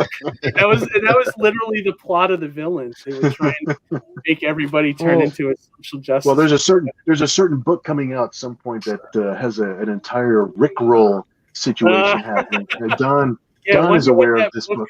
Yeah. So I love that we're playing around with that. Yeah. To kind of cycle back and touch on Batwoman. That's something that I've spent a lot of time thinking about, because a lot of people look at me and take my drunken persona and my old curmudgeon outlook on comics, and they say, oh, well, he's just a sexist that doesn't want a woman in charge. That's actually quite the opposite. I think that CW dropped the ball not introducing Batwoman the way that DC did with 52. Because there's your perfect entryway for a season 1. Yeah. You bring in the Church of Crime, the Crime Bible. You introduce Renee Montoya. You give her a character arc where she becomes a question. You segue off into a question show. Then you have 2 strong female characters that were introduced and just delivered in a time where Arrow is just floundering. Yeah. Flash is fighting his 5th or 6th speedster villain.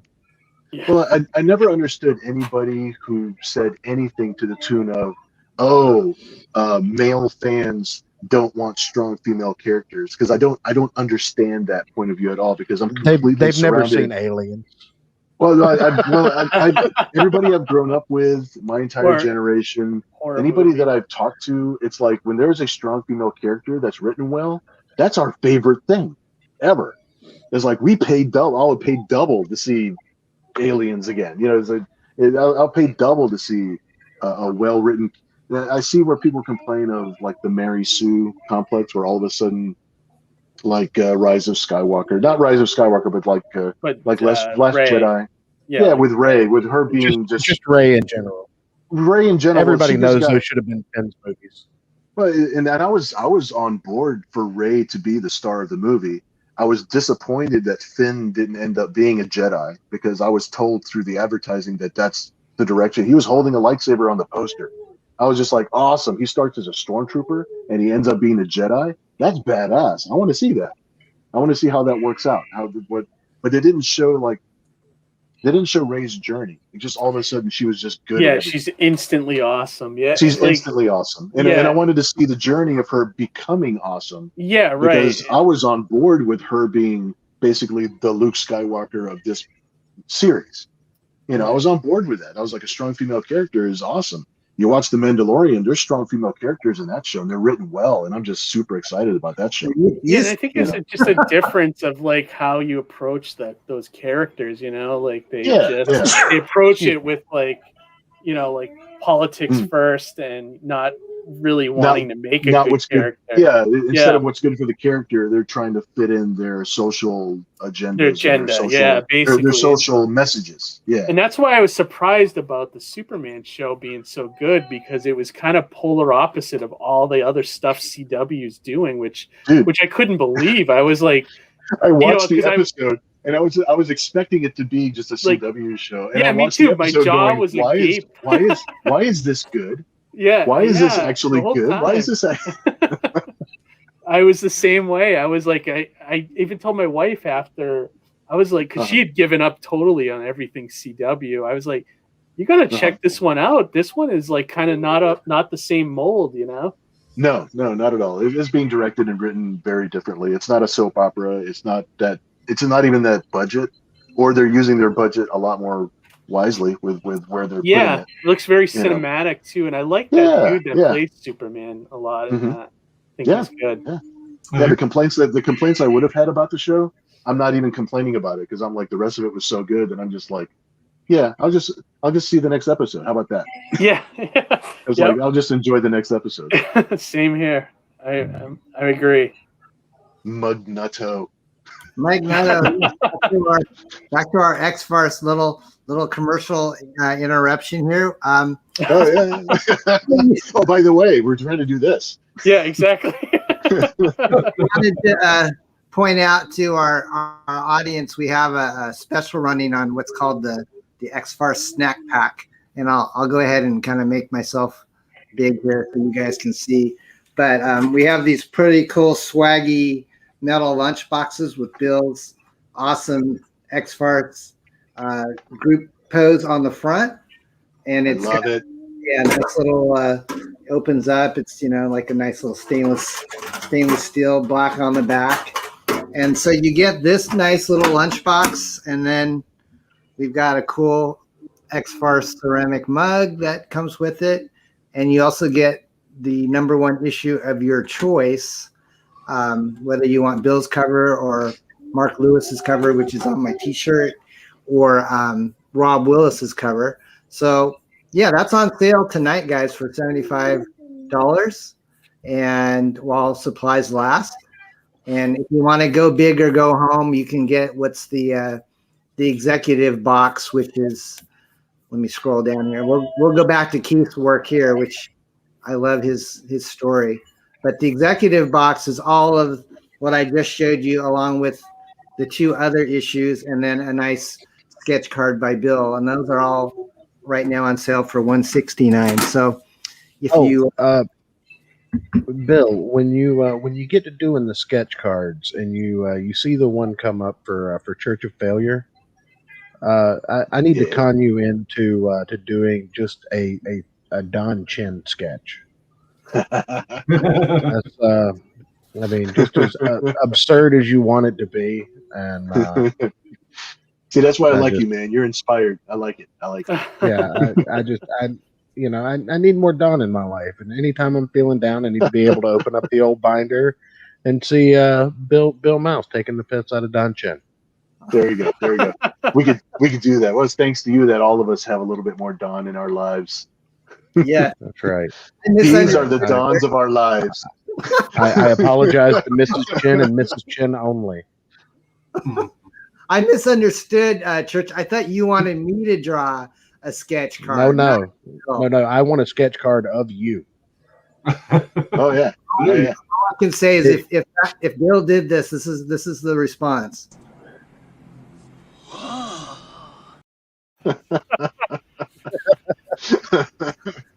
Done and done. Done and done. And done. And then there's always this crowd pleaser. I'd buy that for $1. Oh my! I bought it for a whole lot more than $1. So. Well, I backed twice. What's stopping you guys? It's so awesome. Wise was the guy that claimed this little tier right here, which is the. Is that okay if I say that? Yeah, go for it. Okay, so I thought on a whim, why don't we try to do a tier that has all 3 of the issues that I've already talked about, but on top of that, he's going to get a script to our awesome video, the one that we've done with the Patrick Stewart voice.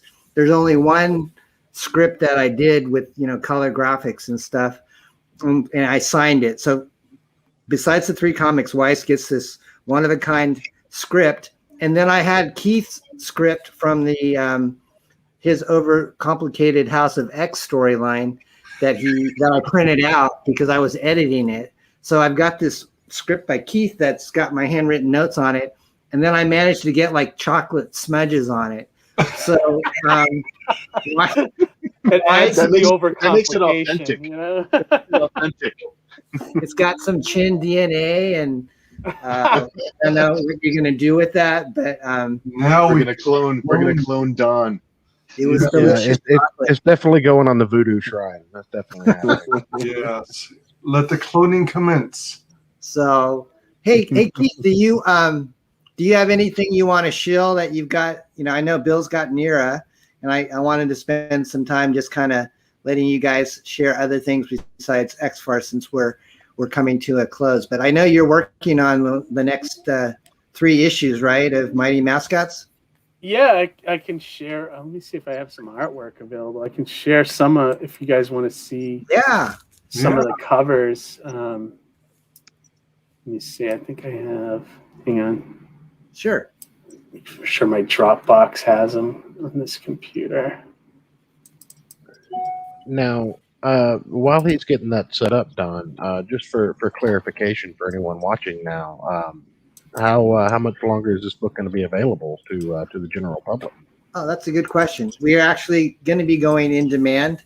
So even though our campaign is ending today, we will still have the. I don't know how long they let you go on in demand. Keith probably knows that because he's. I've heard. I've never noticed it to be a limit, but it could be. My understanding is there's no expiration. You have to constantly be having sales. I think it's something like if you stop having sales for like a certain amount of period, they close it. Or I think they automatically close it in 6 months anyways, from what I heard. But I closed mine early, so I don't, I didn't ride it out, so I don't know, how true that is. I can't say with confidence that that's the case. I'm pretty certain there are a number of campaigns that have been in demand for longer than 6 months. It could be. As long as they're making sales, I imagine maybe they'll leave it open. Because you can almost leave it as like your own like web store. After the campaign's over, which is nice. Yeah. Exactly. Yeah, but Indiegogo still takes They take the 5% fee. Well, I think that they take like I forget what the fee is. I think it's like around 5% or something like that.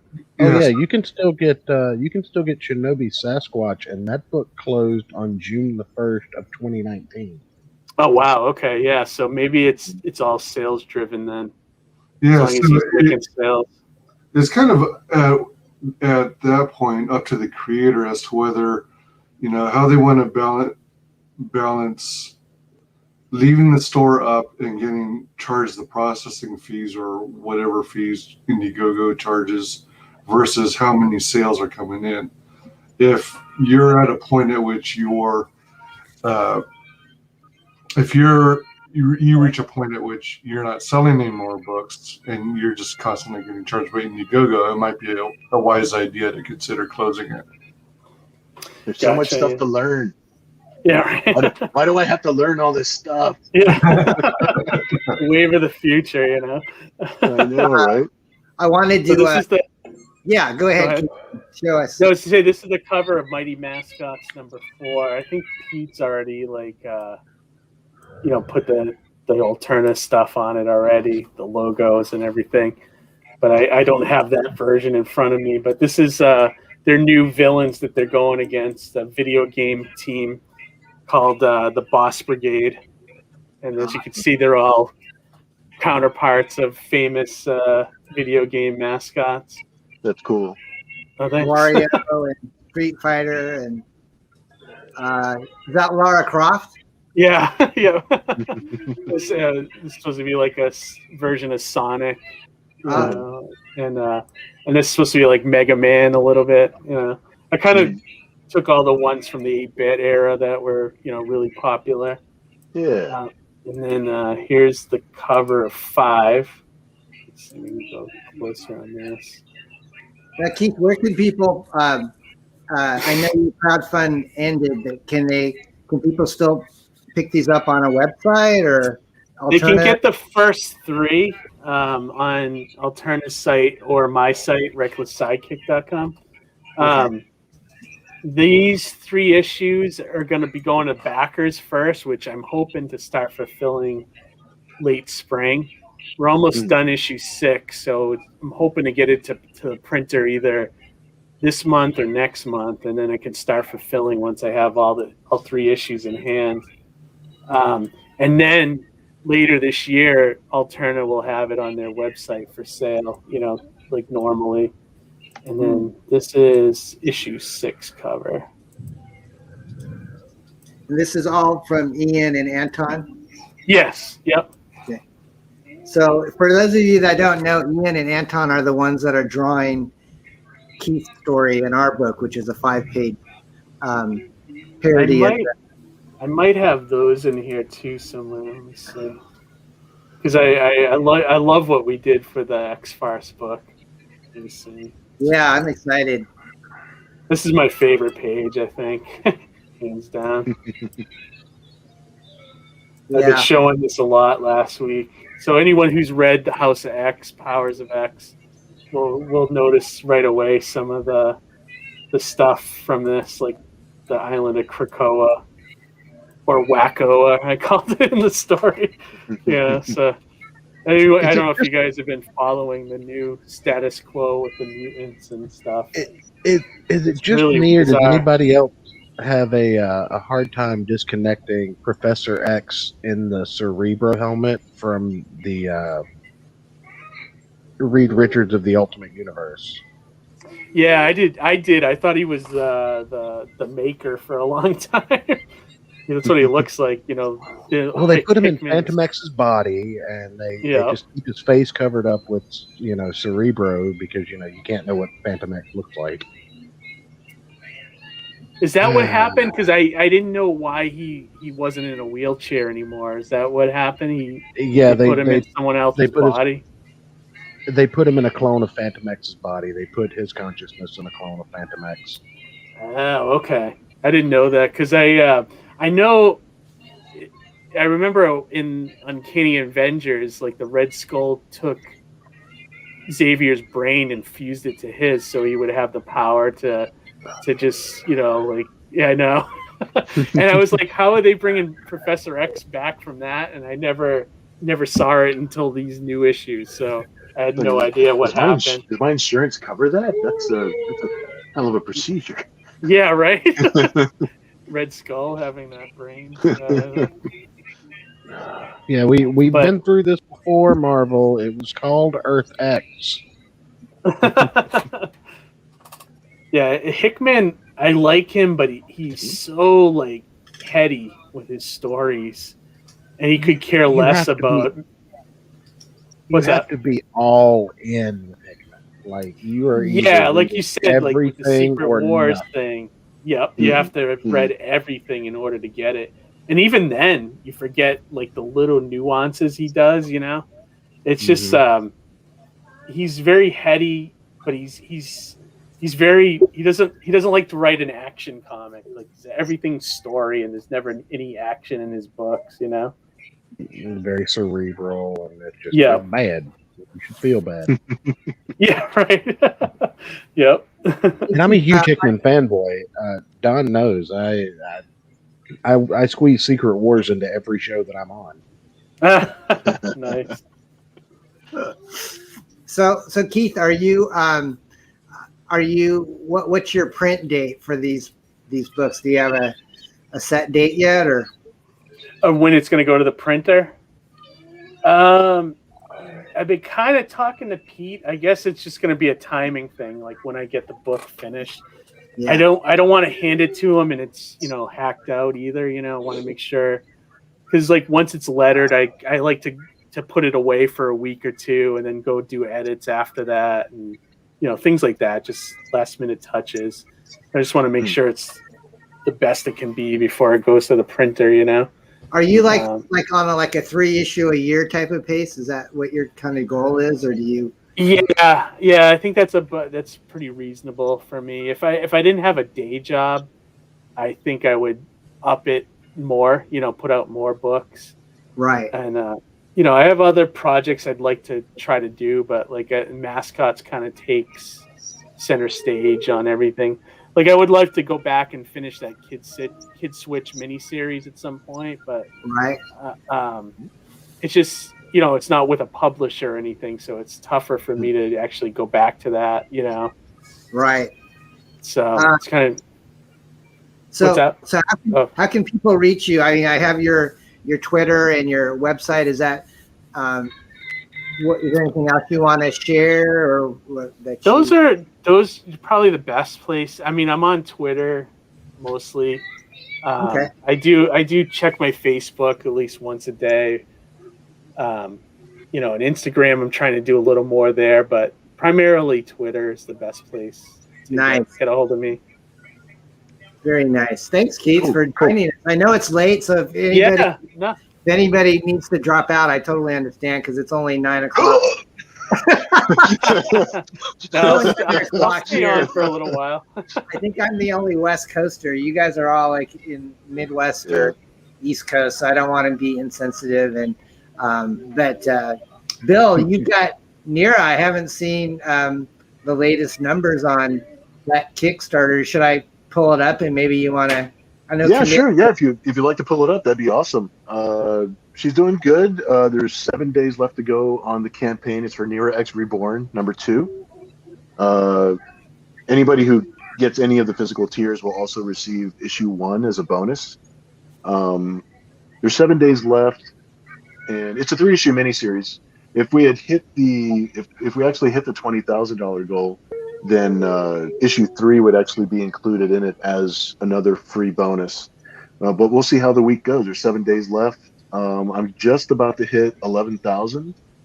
Wow. So yeah, it's every day. I've been checking it every day. It's like our campaigns are like slow and steady. Slow and steady wins the race kind of situation. Sorry. As opposed to everybody doesn't jump on it like in the first 3 days and then it kind of stays the same for a while. So it's like it goes up like just a little bit every single day. So it's been going really good. Got some nice feedback from people. Is this how many Niras have you done like crowdfunding? This is the second one that we've done crowdfunding.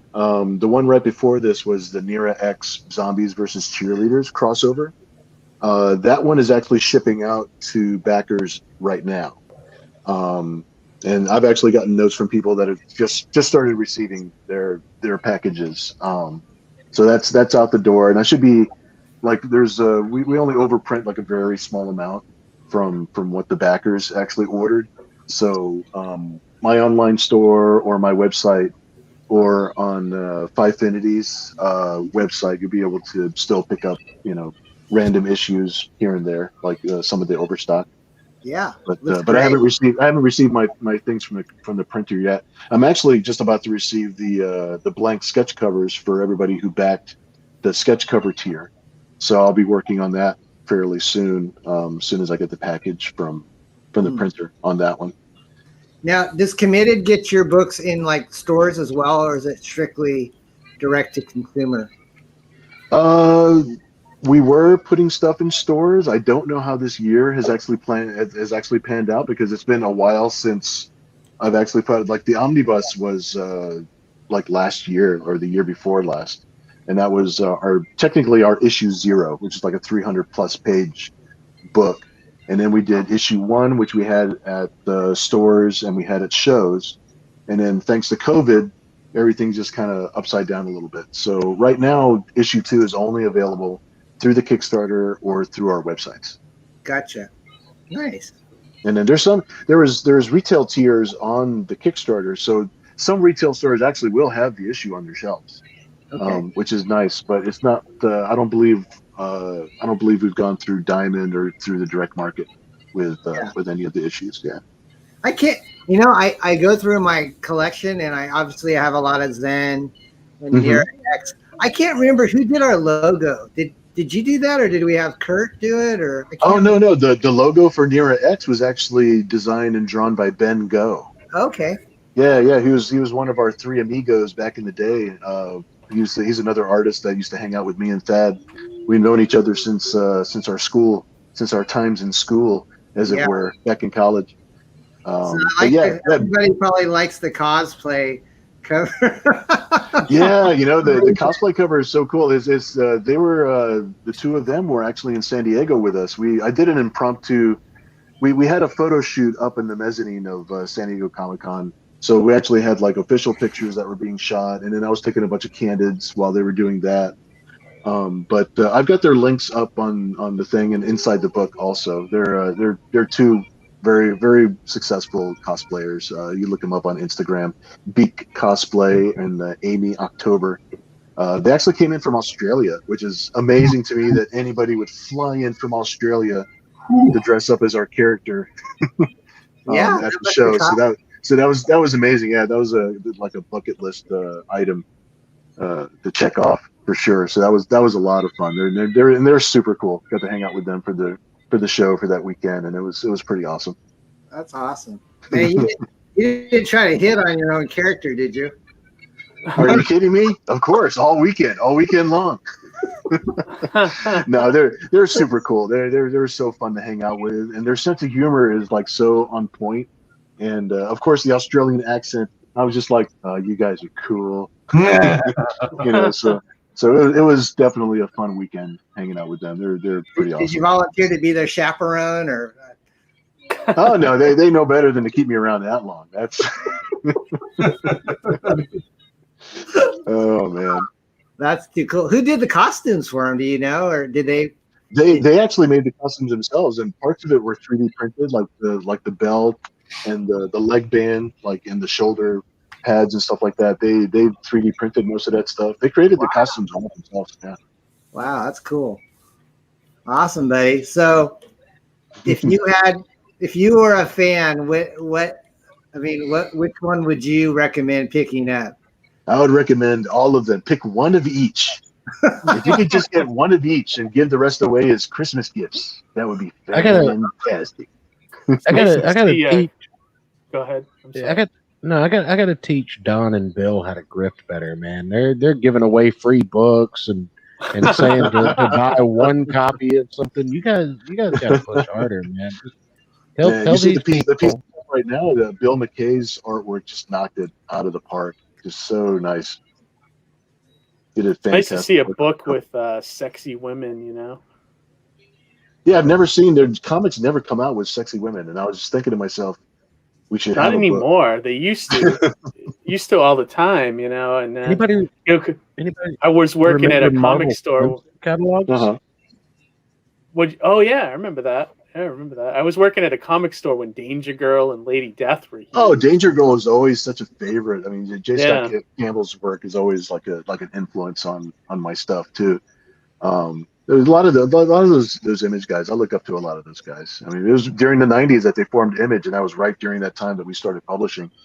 So it's like I really looked up to those guys. It's like, wow, it's like, you know, the kind of things that they're accomplishing and the work that they did, I was collecting most of it anyway. You know, that they're artists that I was looking up to anyway. But the Nero book has I think it has a nice mix of things. It's like, yeah, we have the sexy pinup girl kind of feel to it, but there's a sense of humor to it, and it doesn't really take itself too seriously. And I don't know. I think of it as just being just a fun comic book. It's not too dark. Even though some of the characters are like, you know, like you got this vampiric, demonic kind of character who's like the bad guy, but it's still it's a light adventure comic book, even though it's got those elements to it. And I think it just makes it a lot of fun. It's just fun. That's good. It's cool. Yeah. I think 3D mouse pad. Yeah, I think Church would like the gel 3D mouse pad. Well, I think of it as like I don't want people to get tendinitis, and I figure this is like a good medical kind of support system. It'll give you comfort, and I'm happily married, sir. I can't have that kind of tomfoolery. How did that get made, Bill? Do you know? There's I've actually wanted to do one for years. There's lots of anime and manga characters that have things like this already.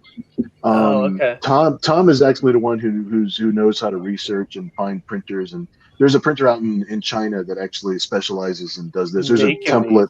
Huh. Yeah, it's pretty awesome. My daughter actually has one from one of her favorite characters from Attack on Titan.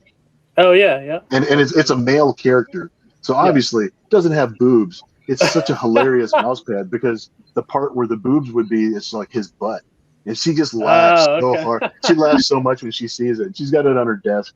It's so funny. It's like it's just the dude's butt. And she'll poke his butt, and she's just like, this is ridiculous. I love it. That's funny. That's funny. It's a great idea. Yeah, I guess I like the fact that it's not serious at all, and it's just fun. Reasonably priced too for everything you get there. You know. You're still getting like the issues 1 and 2 of the regular cover, plus you're getting the extra cover from that tier, which is the Kevin McCoy cover, which is fantastic, and then the mouse pad on top of that. So it's like each tier is like really. I think I like the way that Tom has built up each tier so that really feels like you're getting a couple extra things.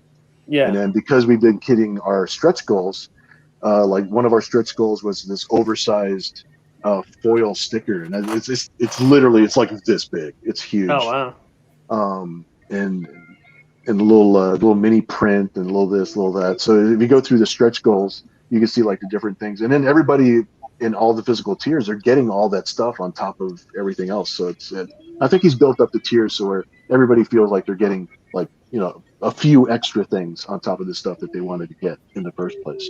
That's great. I really like the Funko Pop one. Has anyone bought that yet, Bill? No, not yet. I don't know. I don't think so. I don't think that one is actually hit.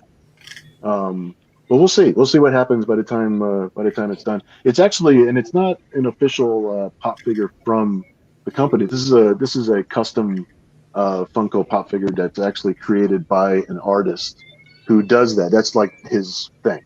Yeah, that's cool. So we'll see if somebody, it's like just in case somebody likes those. It was nice to have it there and have it be available, even though it was like something that was a little bit over the top and it's something extra on top of everything else that we wanted to introduce in the first place. I was gonna say, speaking of custom cool toys, Keith's wife does these really tricked out My Little Ponies. And Yeah. Have you seen those? Do you have like one? Not seen those. You have to post them. Do you have one let of me those on see. your computer? Yeah, let me see. I can find one. She does an amazing job. I'm trying to get her, and she gets big money for them at New York Comic Con. That's cool. That's super cool. She's gotten like 800 to 1,000 for them. I mean, when you see these things, you'll be like, yeah, I can see why. I'm trying to get her to do like the Mandalorian and do like a big pony, which would be the Mandalorian, and a small pony, which would be Baby Yoda. And I think it'll look amazing if she can do it with like the little thing that he rides around in, and I think it'll be awesome. Give me a minute. I'm going through her Instagram to see what I can find. I think that's how I'm going to get my dog into the show in 2022. I think I'm going to dress up. I'm going to put my dog inside of a pouch, and I'm going to have a Mandalorian helmet on, and I'm just going to say that my dog is the child. That way I can sneak him in. But yeah, we're just right around the corner from hitting 11,000. At 11,000, it's there's metal prints. Ooh. So for people that have a tier that's under a certain amount, I have to read the thing. Under a certain amount, they get a certain size metal print, and then over a certain amount, you get a larger size metal print. And then we'll reveal what image is going to be on that print when we actually hit that goal. We have a question in the audience, Bill. Sure. Harrowinberg asks, how much is it to create a Funko Pop character? Do you have any idea? That I don't know off the top of my head, but you can ask Tom directly. He's a Committed Comics publisher, because since he's been talking to that artist, he knows how much it is for them to create something. If you can email them direct at Committed Comics, one word, Committed Comics at gmail.com. Cool. And you can ask Tom directly, and I'm sure he'll be able to give you a ballpark of what this artist usually charges, or just give you the link or the email address to contact that artist directly. Correct me if I'm wrong, Bill, but this has already surpassed the first issue, right? The number of pledges, or do you remember what you ended up with on issue number 1? Well, here's the thing. Issue number 1, we actually printed it up, and we have stock of number 1. That was actually the approach to issue 1 was just the same as we always used to do with direct market stuff. So we actually just printed up issue 1, and we were selling them at shows or sending them to retailers or going through catalogs. So the fact that we were just happened to be on issue 2 is just happenstance, because of COVID and everything else. We had to start learning how to sell things using crowdfunding instead of the other way, going through stores like we were used to doing. I see. So that's why issue 1 is being included as a free gift, because there's people that are getting issue 2 that they either missed out on it or they weren't at a show where we were at, so they wouldn't have been able to get a hold of it for one reason or another. Yeah. So that's why issue 1 is being included as a free What's gift. your may I ask you what's your goal as far as how many Nira X books do you want to do on a yearly basis? On a yearly basis, I mean, at first I was thinking it was going to be kind of quarterly, like maybe 4 kind of campaigns a year in order to come out with new material. But we'll see how that goes. Right now, I'm working on issue 3. And if issue 3 if we don't hit the goal where we can include issue 3 with this campaign for free, then I think what we'll do is we'll have just a modest campaign that's just for issue 3. Mm-hmm. So that way it's easy for people to just go ahead and pick it up and have it. So that way the 3 issues are complete. And then because the next 3-issue miniseries, we already have the general idea and everything all set for what we're going to do. So we got this really fun direction for the story to go in next. Gotcha. Cool, man. And that's where we're at. Yeah, that's where we're at right now. That's great. Well, I hope, it just seems like Lady Death and those are all still going really strong, and they're super strong. Yeah. There still seems to be a big fan base for female superheroes. And I know Nira, she was right in the mix in the 90s with all those guys, and we sold a ton of copies of her. So it's so great to see you. Are you doing anything? I know you mentioned you got a book with Steve Stern and Zen. Yeah, we're working on that for the summertime. We're going to do a Kickstarter or an Indiegogo sometime in the summer. Steve has a story all set in mind. It's all dealing with bounty hunters. It's going to be really, really fun. And then the one that I've got, there's actually 2 Zen projects that we have in mind. One is written by Steve Stern, and then there's going to be one towards the end of the year that's a completely separate story, and it's going to be more set with a more classic type Zen, and that's going to be written by Mike Federale. And I'll introduce you to all those ideas and all those things as soon as I'm allowed to talk about it. But we got two Zen projects that are in the works. They're getting jumbled in the machine as we speak. So I'll be able to say more about Steve's story when we get a little bit closer to summertime. Can you say if there'll ever be a Nira and Zen reunion? Oh yeah, for sure. The one that's coming towards the end of the year, Nira is going to be in that story for sure. Okay. Cool. The one that Steve's writing right now, it's more separated, so that's not going to have like a crossover or anything like that. We've got some different ideas in mind for that one.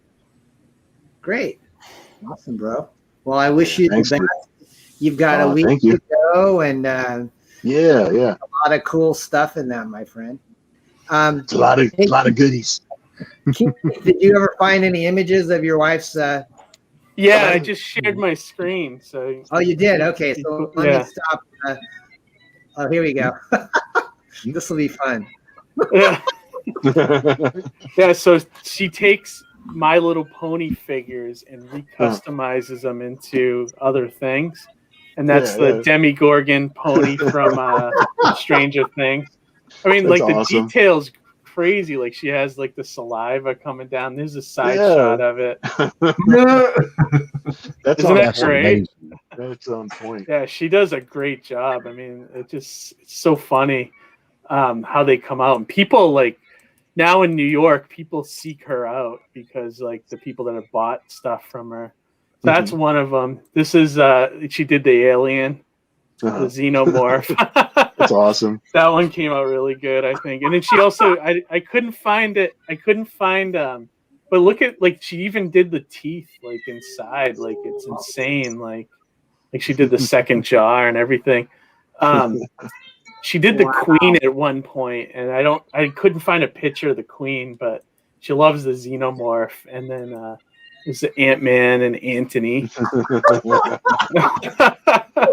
Is that great? And then that's Groot and Rocket.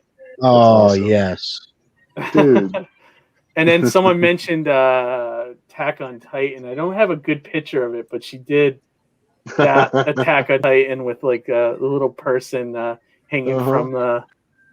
And then like she does these other sculptures, like she did Totoro and a bunch of these no faces from the Studio Ghibli stuff.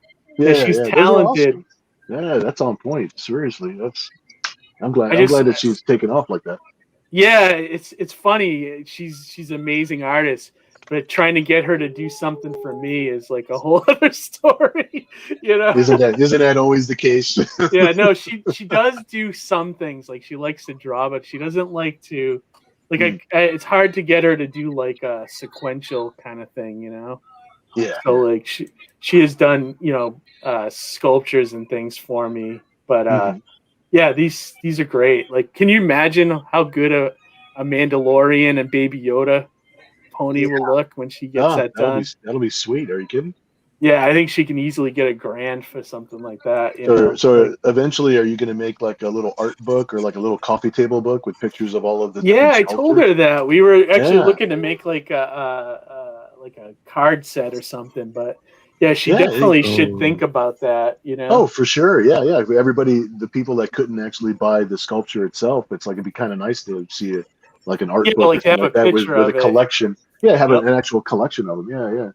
Yeah, definitely. I think she should, and it would be nice to like have her write up a little maybe paragraph or something about what she was thinking about it. And like maybe if there's rough sketches of her like sketching out the idea before she sculpted it or something. Yeah, I think that would cool. that would be sweet. Yeah, so she's definitely very talented in that area, and I look forward to more that she will do, down the road. We'll run the book as a parody press art book, since that could all be considered parody because like it's parodying all of it. That'd be perfect. Hey Don, I just gave you an idea. That's I get a nickel every time you use that one. That's fun, man. So yeah, folks, we had another backer during our chat here. So I just wanted to show everybody the total on our campaign tonight. And like I said, I appreciate everybody's support, and we are up to almost 6,700. Let me just refresh it one more time. But no, we need somebody to go in there right now and spend about $350. There you go. Okay, we need to get Jerry Lewis out here with Dean Martin, and we just need to do a telethon until we raise these funds, because look at these poor comic characters that are just underappreciated. They're malnourished. They're eating pizza that looks like it came from Little Caesars, and this is Domino. You got Pee Wee Herman in the group. These are some underprivileged comic characters, and we need to support them by taking our wallets out and backing this comic book.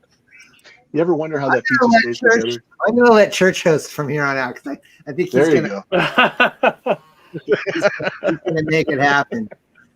So this is nostalgia coming full circle. This book has history behind it.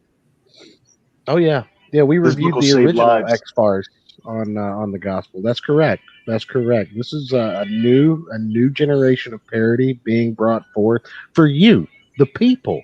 These guys, they're not making money on this. They're barely breaking even on this book. You need to reach down deep and just find it in yourself. Preach it. To pull out $350 on this campaign. If you have to back multiple times, that's not my problem. That's right. It's not my problem that you didn't get in on the art tiers where you could have just knocked that out in one fell swoop. So we should mention the art. Yourself. Just to yourself and everyone that you can brag to. For the cost of 250 cups of coffee, you can have these things. This is only $600, guys. This over right here. Only $600? $5.99 tonight.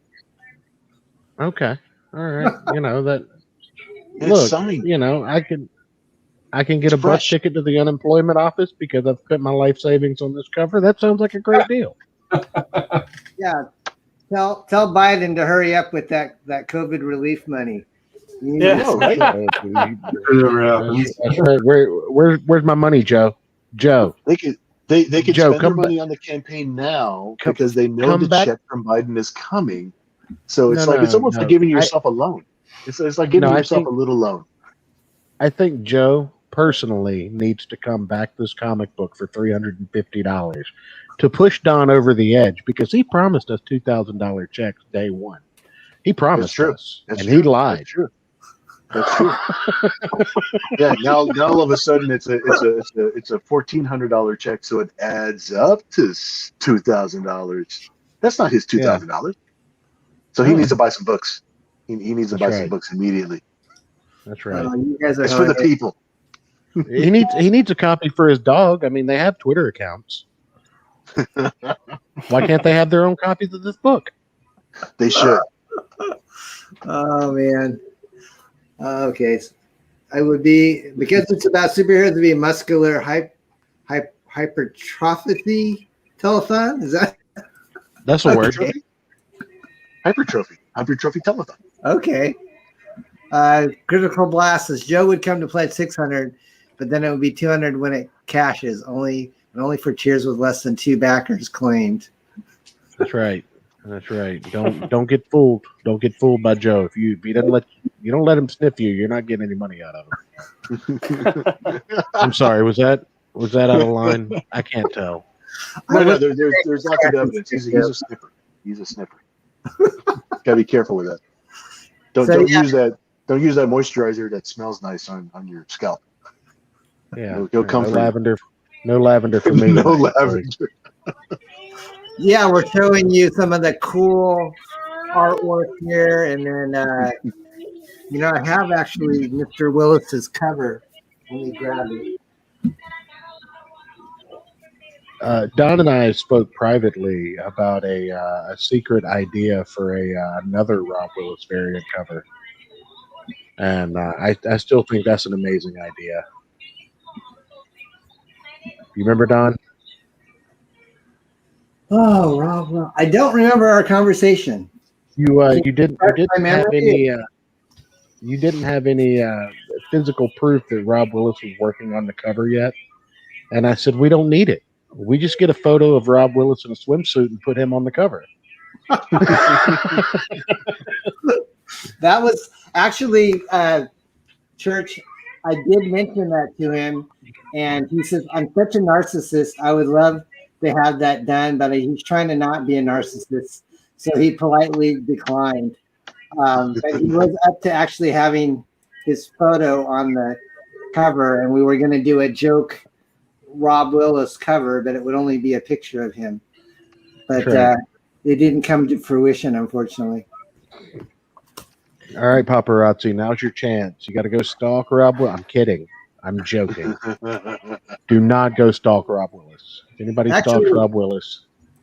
I did want to say, I forgot to mention specials for some of those that are still in the audience. If you back tonight during this show, which we've had a couple people back, I'm going to throw in a free copy of Heroes, or Heroes, I should say, which is the last parody press book that Bill and I did. This was like 2007, Bill. Is that right? Yeah, it was a while back. Yeah, definitely. Yeah. So it was, you guys probably remember that NBC show Heroes with Allie Larder. Actually, she's right in the middle of this center spread. And save the cheerleader, save the world. Yeah. So this was our last parody press book way back in the 2000s, and it's kind of done in a Mad Magazine style with the gray tones. Bill lettered it with kind of that Mad Magazine rectangular balloon and stuff. So we only, this book probably only had like a print run of around 5,000 or so, and we have 2 variant covers, and these are add-ons on the campaign. So if you do back, you'll see when you check out, you can get these 2 books for like $15, I think, signed. But I'm running a special tonight, so if you backed it and you're going to back tonight, I will actually throw in a free copy of Heroes with your order. Heroes. Whoa. It was like, this is a very limited print run. We printed like 5, 6 of these. That would have been better. That's what limited means today. I'll tell you that right now. That's right. No, that's how many Salty, copies thank you have you. to order to get a 101 variant. Hey, Church, have you read Berserker yet? I know you're. Are you gonna back that book or? Oh yeah. Oh yeah. Beard Zerker? No, I'm sorry, the real one, the Keanu one. It just came out. Oh no, I have a beard. I have to back the correct book. You have to back the correct one. We're only going to back the one that's correct. Yeah. I like the way you think, my friend. Keith Yeah, I reviewed mean, it. look at this Why? luscious man. Why Yeah, is we we it? go. did it today. Oh, there he is.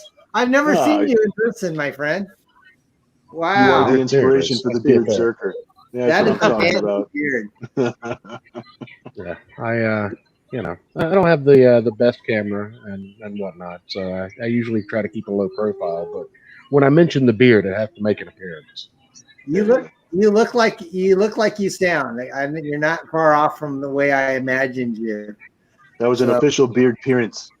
That's right. Beard That's right. The beard made a cameo. So look up the beard's IMDb page, and we'll log this live stream. There you go. There you go. That's what I'm talking You about. don't see too many Asian guys with beards unless they're in like those kung fu movies. They're usually the bad. Now, True. We can't grow good beards, right, Wise? Yeah, that's a fact. What kind of baby but face? does your facial hair actually grow in straight, Yeah. or is it coarse like mine and Bill's? I think it's Yeah, more because like, you mine always grows see in like it grows in like a Brillo pad. yeah, you always see like the stereotypical Fu Manchu, and it's literally like this straight mane of white silky hair descending from the chin of a wise master. Is that just a stereotype, or is that a real thing that can happen? I haven't. Because for us, it's just a fantasy. It is. It is. Yeah, yeah. Like- And I complained enough about the hair on top of my head that God just took that away. He's like, well, how do you like it now? Oh no, he didn't take it away. He moved it to your back. Oh, you actually gave away top secret information. I don't appreciate that. I'm gonna go get lasered right now. All right, guys. I'm gonna probably jet out. So a little after midnight. all here. right, buddy. All right, Thank man. you. You're You're a hanging out, dude. Thanks, guys. Nice it to was meet you, great. Keith. Yeah, definitely great meeting you guys, and then also great seeing you again, Bill. Great seeing you again, Don. All right, too. Looking we'll forward All right, to man. Beard Zerker. We'll have you on Awesome, again, awesome. my friend. I appreciate all your hard work, and say hi to your wife for us, and thanks for staying up late for us, buddy. Yeah, definitely. All right, All right, guys. talk Have a soon, good dude. night. Buddy, Yeah, you too, thank man. you. Night. All right, See you, bye. Latest. Night, Keith. Night. So then there was four. There was four. And I don't then there wanna was be late, four. guys. Maybe another 15 or 20 minutes. I'm not gonna keep you guys here until the actual campaign ends. That would just be cool. I watched one Because we're guy. all tipping over. It's Look, like, I just cracked into the whiskey. I'm good to go, Don. I backed Did I backed the book called U.S. Assassin. What's that? Cool. Did you double check your You guys know. campaign? Oh, we have some overlap. What's that, Wise? Oh, I Did was you just say going to ask, did you double check your campaign to make sure that it's geared up to go in demand as soon as it strikes 3 a.m. Eastern? Yes, I did. All right. Yes, I did. Cool, Let me go cool. ahead and refresh one more time and see if we've got any movement. Now we're still at the 6687. That's totally cool.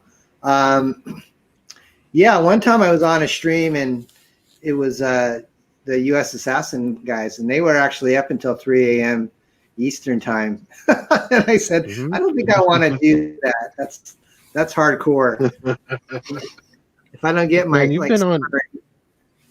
you've been on shows like nearly every day since you started this campaign. I don't know that I've seen anyone hustle this hard to promote a book. Like people hustle hard. Don't take that the wrong way. Anybody watching this happens to have their own campaign, but Right. I'm talking Don. Don is out here grinding these shows. Mhm. I mean, I'm laying in bed at 10 o'clock at night, and I know that's like 7 for Don. And then I get an update email. Oh, Don's going on a show. Yeah, I can set my alarm to it now. Don is going on a damn show one day. But that's good though. That's good. That's the way it is now. Wise, I've been on his show and I got backers from that. And, and sometimes you go on the big shows that have like 300, viewers, and you don't get any backers from that. But then you go on a small show that's more intimate, and you'll get, more bang for your buck with the small audience. And so I don't discount. Yeah, that reminds me of how some shows are when we're actually doing shows and conventions.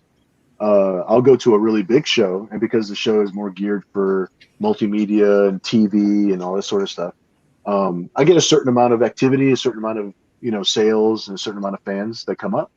But there's a few times where I've done these tiny shows, like just up in Richmond, or just like some small shows up and down the East Coast, and those collectors are like, I'd rather almost get everybody from a tiny show to support me as opposed to only a few people from a giant show to support me. And it goes back and forth. There's not just one size fits all, or one way fits all or anything like that. But I've noticed that from sometimes a small show will really surprise you, and you'll get a ton of support. It's like from six viewers are on a live stream, and it's like 5 of them are actually backing you, and that's awesome. You can't ask for more than that. So, and like you said, it's more intimate. Sometimes you get to have a lot more interaction when there's less people at, actually in the chat and this and that.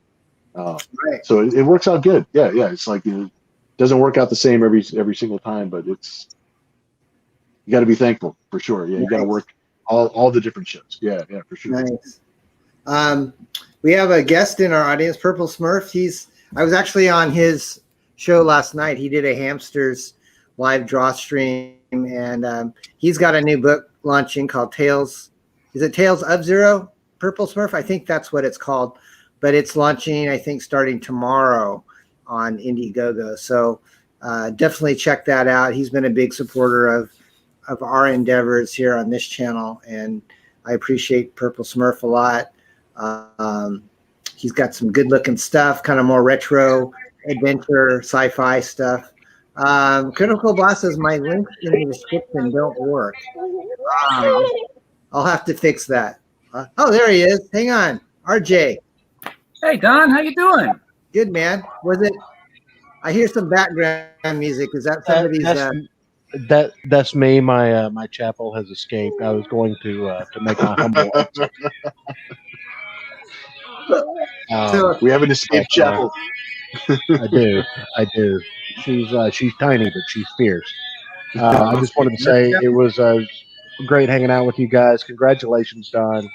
Great job, and I expect to see much more in the future. Thanks, buddy. You have a good night, my friend. We'll have Don't you tell back me how to live my life. I do what I like. We'll have you back on for Beard Zerker when we launch that. You'll be the real life Beard Zerker for us. I know, right? That's right. You'll be making I'll show cosplay appearances. There you go. That's what I'm talking about. All right, You guys buddy. have a good one. RJ. Good to hang out with you, man. I did. Crazy. So RJ is in the house. Hi, buddy. How's it going? Good, How's it man. going? Is it You are past? funded and overfunded and triple funded. Yeah, not too shabby. Nice. First time out. So what's going on with you, my friend?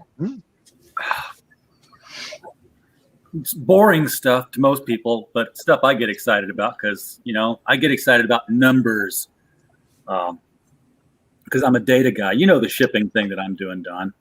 Right. So, Yeah. Well, I'm actually working a campaign now for Kimasabi. Is the company man. He's our first client.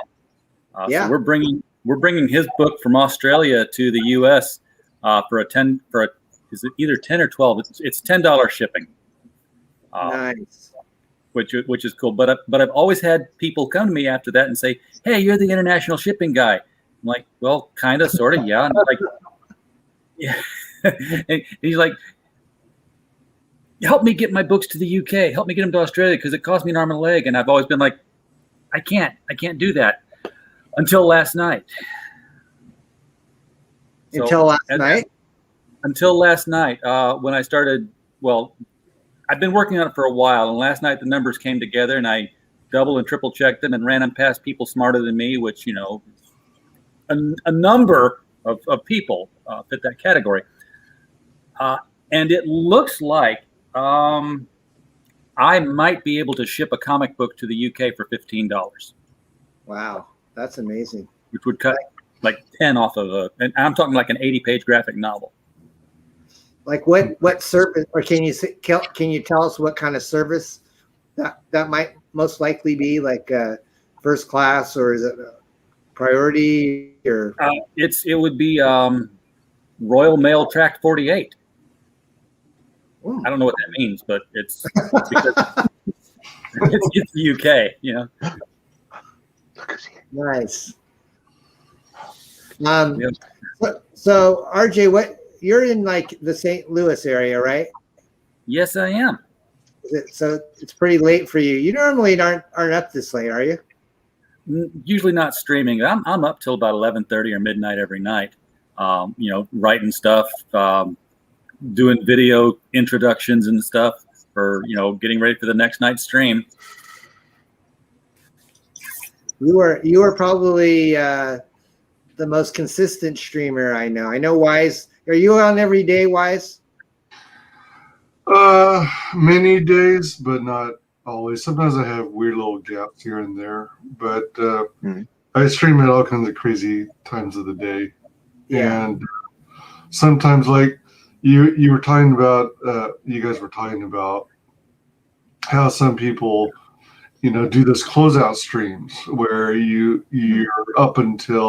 streaming until 12 midnight Pacific or 3 a.m. Eastern.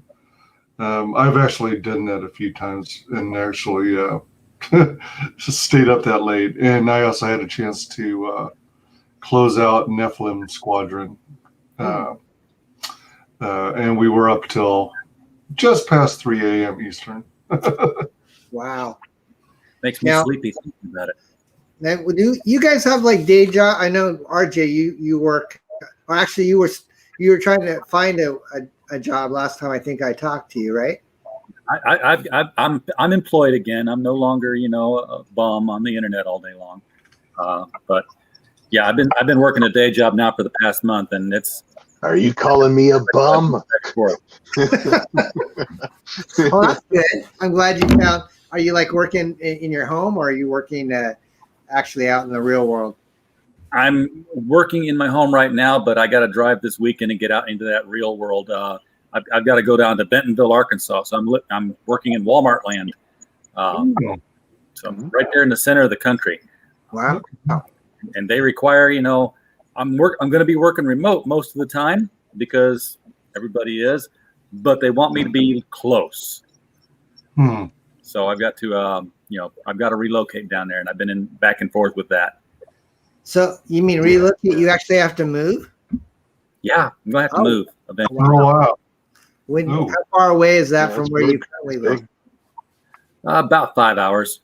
5 hours? Wow. So what's your time frame to actually probably relocate? Well, it's complicated. We renewed the lease on this place.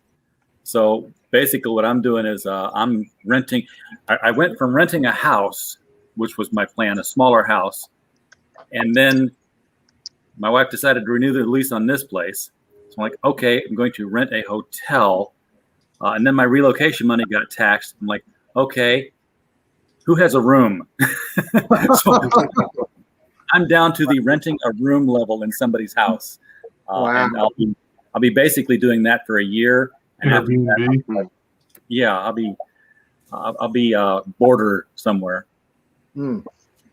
Well, at least will you be able to see your kid and your wife very often, or is that kind of pretty much every 2 weeks? I mean, it's no point coming back on the weekends when I didn't get paid. I come back on the weekends when I did get paid, and yeah, mow the lawn, buy the groceries, pay the bills, and then turn around and drive right back.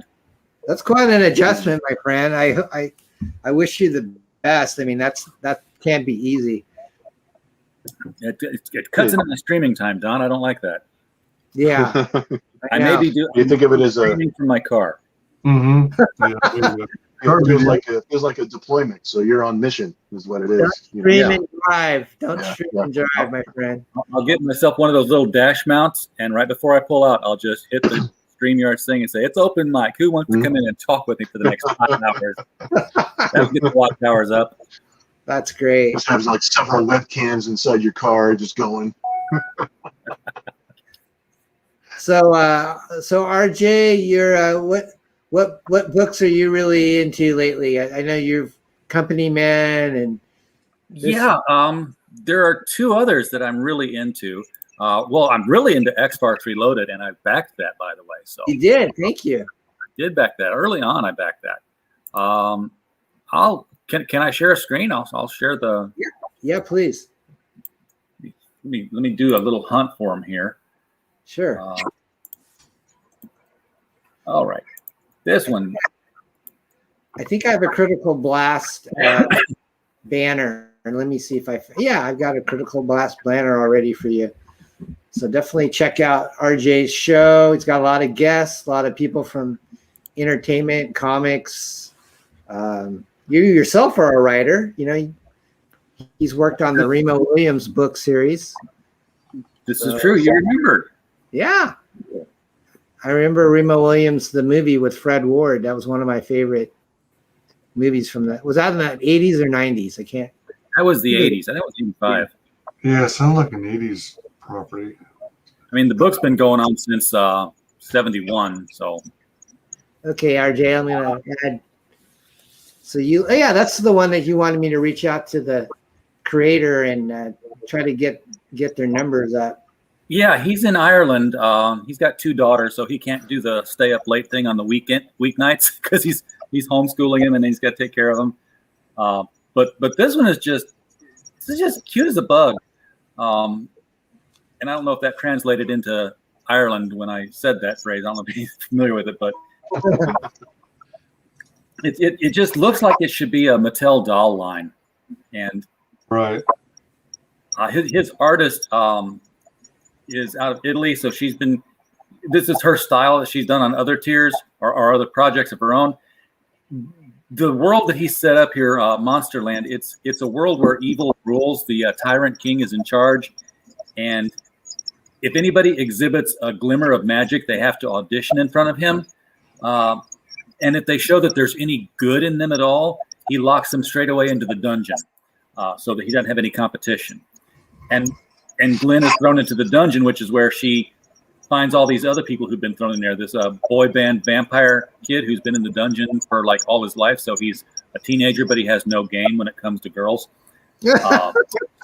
Yeah, they're just a narcissistic werewolf guy. You've got your mummy, you've got your giant with the floating head skull, and a clown.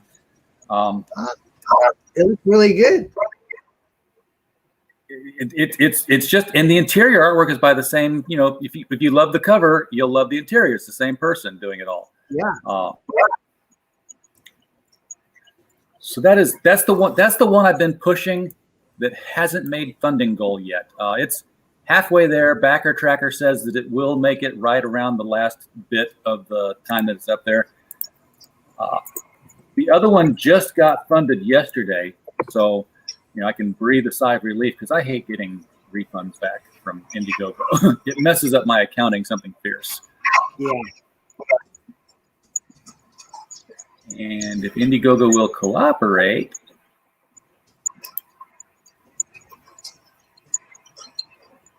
this is the other one. Confederate Monster.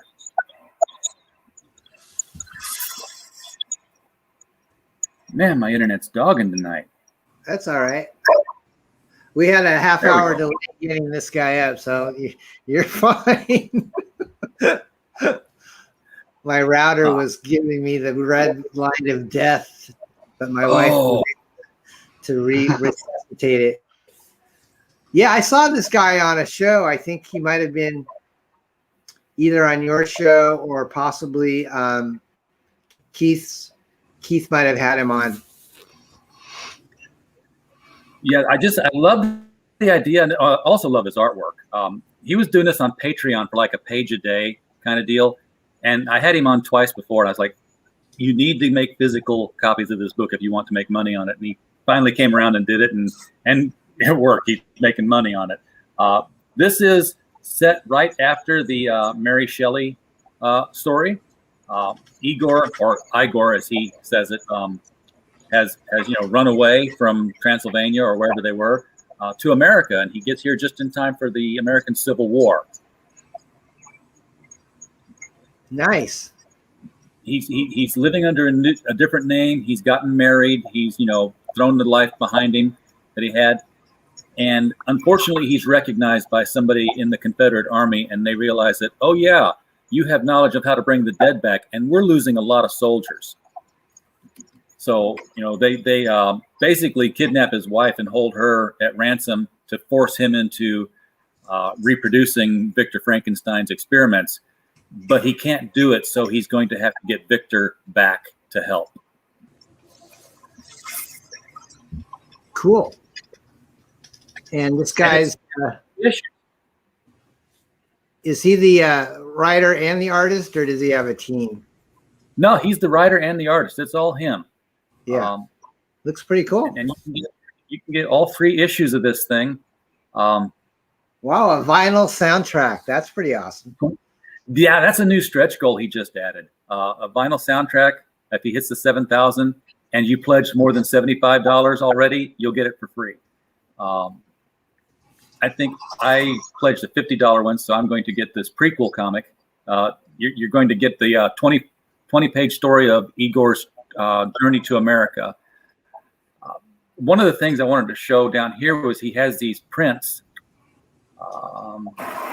First of all, he's got the full color art prints, and I had to pick the EC homage one. But he's got these aged prints here, and what he does is he takes this large size paper and he soaks it in coffee, and then he dries it out and irons it back out, and then runs it through a printer and prints the wanted posters and such on it. And the paper is stiff and it has this brittle feel to it, and it's like ragged at the edges now. So it feels like it came from 150 years ago. Wow, that's really cool. I like that. Yeah, he looks this looks very professional. Oh, and Don, you will want to know this because you are a publisher. Yes. See this right here? This is called a cover commission, 11 by 17, drawn and colored. He has 10 of these. None of them are claimed. For $250, if you are crowdfunding a comic, he will draw you a full color cover. For $250? Wow. $250. Why has nobody jumped on this yet? I'm thinking. I don't know. Do you get to keep the artwork too, or? Yeah. Wow. He's giving you the artwork. So that's pretty good deal. I think so. I want to come up with a comic just to do it, but very reasonable. Yeah, that's cool, man. So it's called Confederate Monster? Yeah. That's pretty cool. Nice. And yet, original monster is still wandering around and will arrive in the 3rd issue of the 3 issues that come with this. Yeah, there seems to be kind of a theme in a lot of CG books, either like the Universal monsters or werewolves, I've noticed. Yeah. And this one kind of feels like a little bit like Alien Alamo too. There seems to be like a Western theme. There's a lot of themes resurging. The giant robots theme is coming back too. Yeah, actually, Herrenberg's in the audience, and he's a big music fan. So I think when he saw there was a free, I bet most of the audience doesn't even know what an LP is. But I still have a turntable that works. I don't know how many of you guys out there do, but I do. Yeah. Dude, we just bought one recently. Oh, really? I'm trying to get Catherine. I'm trying to get Catherine hooked into. For those who don't know, Catherine's my daughter.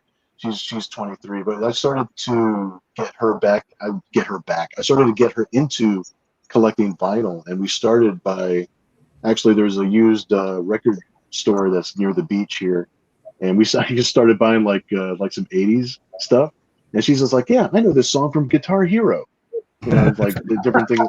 So I was starting to build up her vinyl collection, and she's got a cool little record player. So I was just like, oh, this is cool. Do you still have vinyl's new, man? I don't know what you're talking about. Vinyl is like a new technology. Yeah, that's pretty awesome. Well, thanks for sharing that. Okay?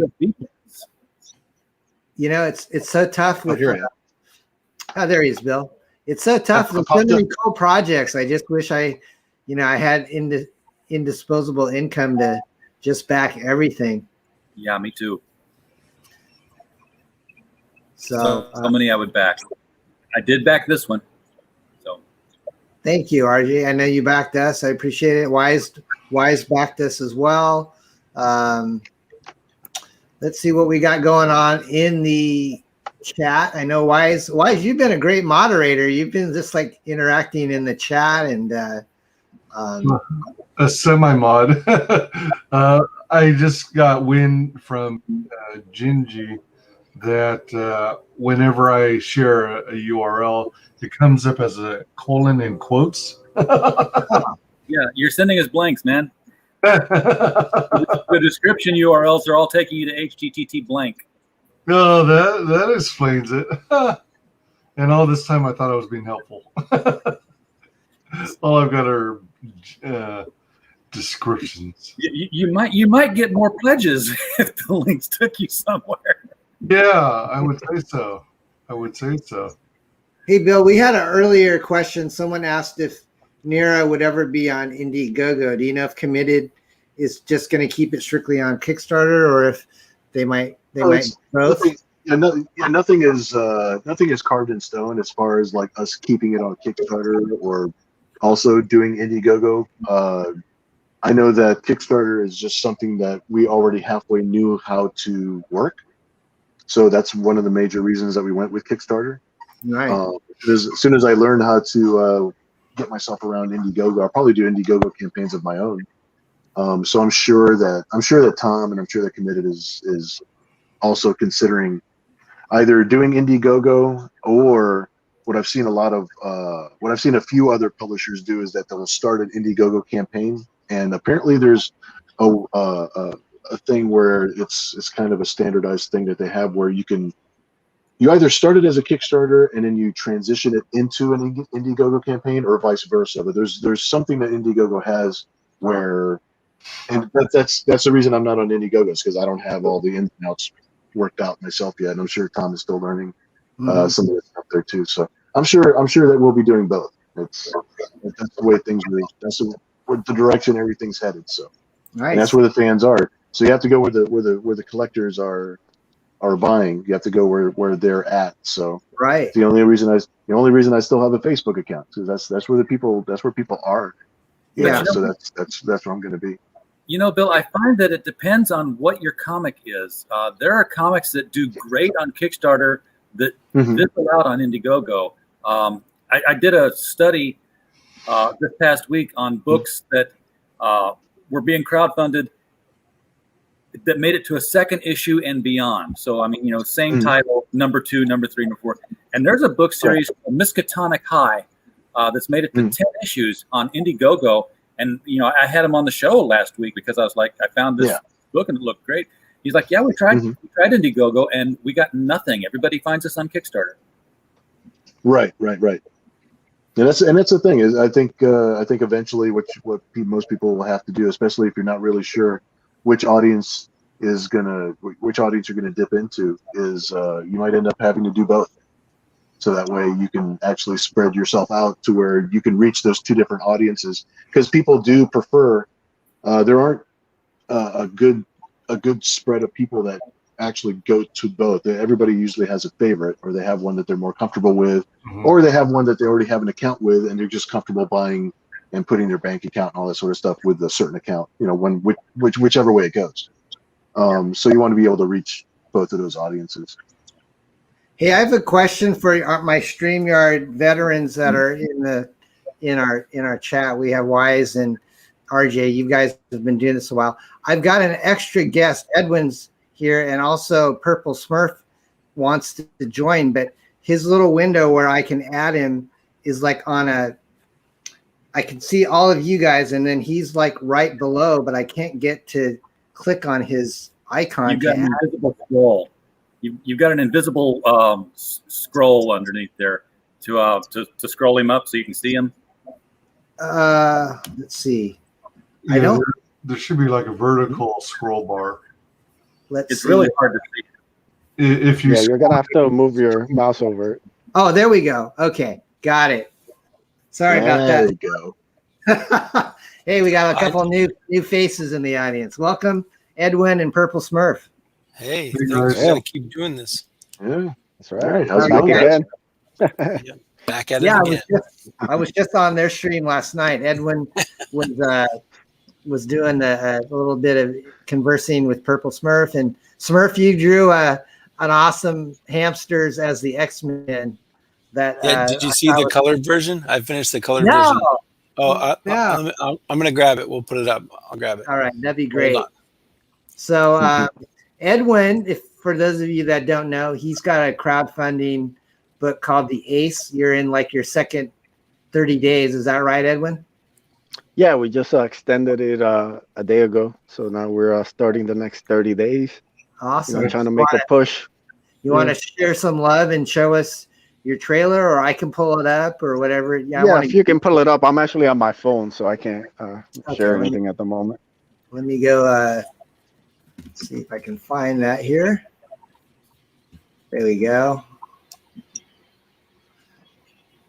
It's coming right now. Should I play your trailer? Yeah, I think the trailer kind of sets up everything. Okay. Let me just make sure that I'm sharing audio. So I'm going to quit out of that, go back to StreamYard, and then share it with the audio. Sometimes I forget to do that, and then everybody says, "Hey, Don, there's no audio," and then I look like a real idiot. So this time, I do that once a stream easily. all right, here we go. No, This is your campaign page, my friend. You're at 4,500 in the first month. That's pretty good. Yeah, first time creator. Can't complain about that. Yeah, you're So doing great.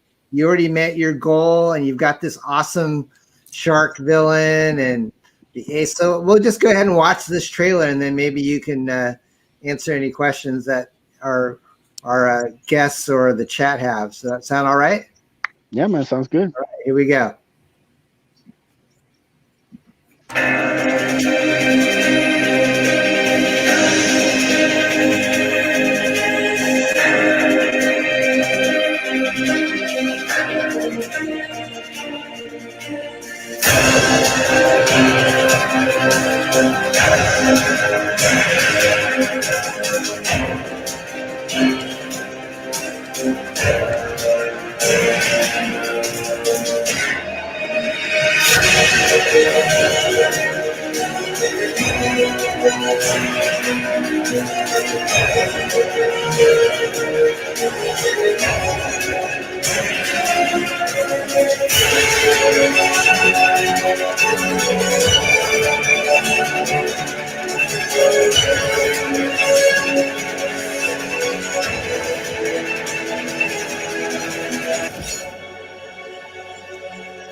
Pretty sweet, my friend. Oh yeah, it's Cool.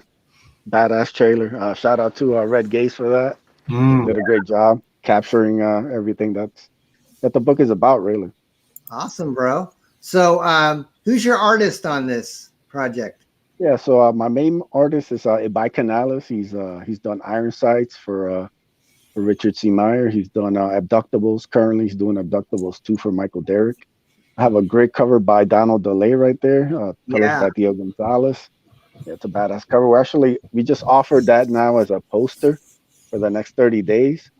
We had a bunch of people kind of wanted it to get as a print or a poster, so I decided to open it up for the next 30 days. So that's an exclusive. Once it goes in demand, that tier goes away. I saw that. A chance to get it if you want it. Yeah. That's pretty. How big is the poster? 11 by 17 folded poster. All right, pretty nice. Did you? I see a little bit like a Boba Fett, Iron Man type of influence. Did you model him after somebody you created like a long time ago, or how did he come into your creation? Yeah, it's me and artist Sweens from Oddity kind of worked on it. We talked about a lot of our inspirations. It's actually a lot of his design is kind of based off Darkhawk from Marvel. I'm a big Darkhawk guy. I can see that. Darkhawk mixed with some like Green Lantern because I'm a big like Green Lantern fan. Like Hal Jordan is probably my all-time favorite hero. So we kind of mixed up a couple of different influences together and kind of came up with something. I thought was pretty cool. Cool. So, what's his origin? In a quick spiel. Sure. Yeah. So David is the main character's name is David Diaz. He's regular 21-year-old guy. He just graduated college, and he's looking to kind of find his purpose in life. And one day, by happenstance, he sees a shooting star crash by in a park while he's going home, and he ends up checking out the wreckage, and he discovers something there that gives him the ability to transform into the armored being that he ends up calling the Ace. Nice. And so you get to see some of like the origin, you get to see some of like what he's been up to, and then the main story is Akula, who's this bounty hunter from the other side of the universe, tracks him down and wants the armor for himself. So they face off in the first issue, and that's kind of like the main story. How old is your character, David? Is he like 20s or 30s or younger? Yeah, he just turned 21. Nice, man. So this is your first crowdfund, right? Yep. First time. And you've been working on this for how long? From start of inception to I launched it, it's been about 2 years. Wow. So we made sure that I had all the artwork and all the letters and everything done on the book by the time I launched. So it's been a long process to get all the artists and everything. Very cool. But yeah, all the heavy lifting's done. Now it's just some side stuff that has to be kind of worked out. Oh, you got a Mike McMahon comic size print. Yeah, so you did a great piece for it. So it's very kind of 90s inspired. Yeah, I like Ace running through all these like android robots is really the full image is amazing. I can't wait to like get that printed out for people. That's awesome, man. Well, it looks like you've done your homework. I mean, looks like a very well done professional job. I love this sticker right here. Yeah, we actually just unlocked all 4 of the stickers once we got to 4,500.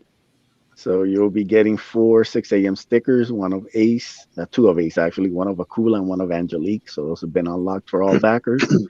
And now we're trying to get to the $5,000 stretch goal, which is this great kaiju print by Jim O'Reilly. Yeah. So yeah, that's what we're pushing for, man. These look like they would be great tattoos, Yeah, definitely. You can definitely stick these anywhere. They look great. Awesome. Yeah, the Donald DeLay. I've heard his name mentioned. I'm kind of new to comics after being gone for so long, but I've heard his name. And when I saw this poster, I said, "Man, this guy's really good." Has he done work for Marvel? Anybody, or is he? He did Image. I think he did. The book was called Death of Love. He did like a series for Image, and then he's done Brutus. He crowdfunded Brutus, which is really, really fun book. He's been fulfilling that now. Who colored this piece? This is Theo Gonzalez. He was also the colorist for Brutus. That's how I found him through Donald. Okay. That's a pretty cover. Are you selling the original art on that, or is it? It's digital. Donald does all digital. Very cool, man. Well, I'm excited. Are you planning this to be like an ongoing series? Oh yeah, I already have a volume 2 right now. I sent it to Canales, so he's going to be working on that in the spring. And yeah, it's just going to continue the story. It's going to should be about the same 32 pages, but it's going to be more action packed. We kind of set stuff up in the first issue, and then the second one, you kind of turn it up to 11 and go balls to the wall with the action. So yeah, is it 32 pages or what's the size? Yeah, it's 32 pages.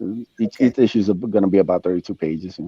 Yeah, I'm going to back your book. I'm waiting for my check to come from my last house sale. It's in the mail. But I like the poster a lot. I think I want to get. Is there a tier that has the poster included, or? Actually, if you back the poster, it should have add-ons, so you can actually add on the book before checkout. Gotcha. Nice. Yeah, so I made that with all the tiers. Do you have any signed comics, Edwin, or are they not signed?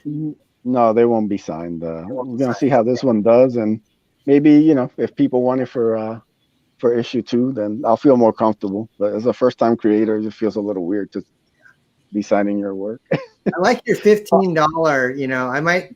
We're thinking on Beard Zerker of making it more affordable than X-FARCE. It's a shorter book. Beard Zerker is 32 pages right now, but we were kind of toying with maybe a $15 price point. But it seems like it's for you. Yeah, as long as you keep the shipping, because that's one thing. We do have to charge more for shipping. That's just how it is, especially with shipping going up. Yeah. I figured the 15, was good, and then you can just do like normal shipping, and it kind of evens out. Do you plan to ship like priority mail or media mail? We're gonna try out media mail and see how it kind of goes. Okay. I'm talking to some other creators who kind of fulfilled campaigns before and stuff, so we're kind of trying to figure out where to get like the mailers and all that kind of stuff. Awesome. So it's all gonna be a long process. Yeah. Well, I really wish you the best, man. You've definitely come out swinging, and it's a great looking project. The trailer was very, very well done. I really like that. So we have Purple Smurf also in our audience. How are you doing, Purple Smurf? I'm doing good. I'm up late 2 nights in a row though. Oh, you're right. Things are getting wild, but it's my launch day, so it's okay to get a little wild. Yeah, you're not gonna get any sleep, brother. So no, it doesn't seem that way. So you're launching like what time on Thursday? Or do you have Thursday, it's already Thursday, really. I'm on the East Coast, so it's already Thursday here. But it's we're going to launch in sort of early in the morning, and then just sort of drive it up all day and see what we can do. I've got a first day exclusive, which is a 3D poster, and then I'm going to have an ashcan, which everybody who backs us in the first weekend or whatever is going to have that unlocked for them for free, and then later we'll add it to the campaign.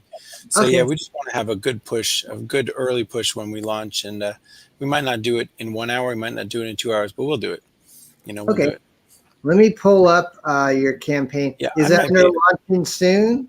Yeah, well, I might be able to do it. Let me boomer this up. I've got it right here. So either way. He's fast. Good night, everybody. I got to take off. Swing around. All right. You got to go check See out you, RJ. Bye, buddy. Let's see. Yeah, I'm probably going to wrap this up in about 15 minutes. Oh, yeah, sure. Absolutely. I don't feel like you have to stay if you got things to do. Yeah, why don't you share it, Don? I'm going to boomer this. No problem. I will do that. I'm too late 2 nights in a row. Edwin, your character design also reminds me of the Tekkaman.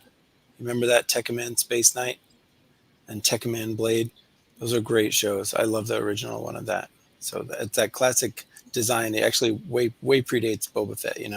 There's like characters with that exact design way before Boba Fett. So, do you want me to scroll down or show the video? Yeah, you can scroll down a little bit. So this is just our preview, our pre-launch, but you can see we have this variant by Pablo Romero, which is sort of styled after 80s RPG modules with a garish orange, purple, and green color scheme. And I'm also doing the Bronze Age thing of having my characters talk on the cover and say, cryptic things that you want to read and find out what that means. I think I'm going to bring that back. I missed that. Don't you miss that? Yeah. So, and then here you go down one more, you'll see we have a 3D poster that you're going to get, but it's only for first day backers. And we're super psyched about that. That's a direct homage to you, my friend, because I had the old Hamsters 3D book and I read it a million times. Oh, that's too cool. If I play this video, will it kind of show? Yeah, that'll show the 3D poster. Yeah. Okay, let me go ahead and play that. You hear my lovely radio voice. Hi everyone, thanks for checking out our campaign for this dieselpunk sci-fi horror adventure comic. It's a thrill ride for the senses, a movie for the mind, and we want you to experience it. For everyone who signs up for the mailing list before February 21st and backs the campaign, you are going to get a free 3D poster with line art by Elliot Rodriguez. Take a look at this. Here in the echo. Take a look. So these are the posters. I've got them laying on a rug here so you can see them. They're pretty amazing 3D, and I put a Green Lantern comic next to them for some scale. These are 11/17. Yeah, I might have to check out my little kid might be right now. This one, you can show this and show the trailer, but I might have to duck out. Even without the glasses, look how his shoulder and his head stay in one plane of focus while the background moves. It's pretty cool. Look at the hand over his shoulder. The hand is closer to the camera than the backhand of the monster. And that effect is really amplified with the glasses. And also look at his elbow, his cape moves in a different plane than the trees just behind him and the monster's eyes behind the bush. So the picture lends itself really well to a 3D effect. Elliot did an amazing job and we're super excited to have his support on this campaign. This is going to be a free perk for everybody who's on the mailing list on the day we drop, February 21st. So spread the word, get the mailing list out there, and everyone who's on it on the day we drop who backs the campaign will get this poster absolutely free. Thanks so much, and make sure you watch our videos on Purple Smurf YouTube channel, our show Under the Mushroom Cap. We're going to have guests and interviews and fun content. No politics, just amazing sci-fi adventure fun. So check us out and support Tales of Zero on Indiegogo. Awesome. So that's Purple Smurf's promo for his 3D poster, and hopefully he'll be back in the stream. I think did he say he had to leave? Hey. Are you guys still there? Can you hear me? Oh, I don't know. I think he muted his mic. Yeah, I can hear you. I'm back. I muted myself. It sounded kind of like an echo, and I wasn't sure if it was from the video or just my end, so I muted myself, and I still heard it.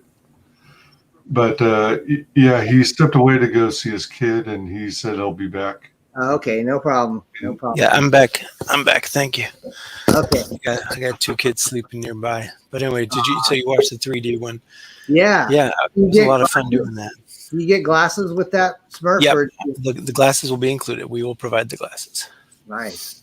Yeah. So, yeah, tell us in a nutshell kind of what the story is about. Oh, sure. Let me see. I feel like I can do this without messing it up. Okay. Because if I show you my preview page, I can walk you through the tiers. Sure. So let me see if I can do it without messing it up. I'll go ahead and stop sharing my screen, and then I'll come over. Oh, we got Dillard in the stream. Yo, what up, guys? What's going on? Hey, Dillard, how's it going? What up, wise guys? How's it going? I like that haircut. Wow, I just can't escape this guy on the stream. It's just amazing. No one escapes the Dillard. Yeah, Dillard, thanks so much. We had so much fun last night. I really appreciate you being on my stream. We had a ball. It was so fun. Yeah, that's not. It was great. It was great drawing without any pressure on me. That was great. Yeah, and you got to just post that thing to Twitter, and I'll color it for you. Just a head sketch. It was great. No, I'll do that right now. All right, awesome. All right, so here's our campaign. I'll just walk you through the tiers and everything. So this is the trailer. We can watch that real quick. Except, are you hearing the sound? Yeah. Yeah, you are awesome. Far away though. It's a little tinny. Can you make it bigger? Yeah, let's try it. Let me just make sure I'm actually doing that thing you talked about, where you share the or I sound. could share it either way. I think I can do it. Actually, on the 3D trailer, I'm using my wife's newer Mac computer, and the sound that came from that trailer sounded really cool in stereo. So it had some cool background music. Is that any better? Yeah.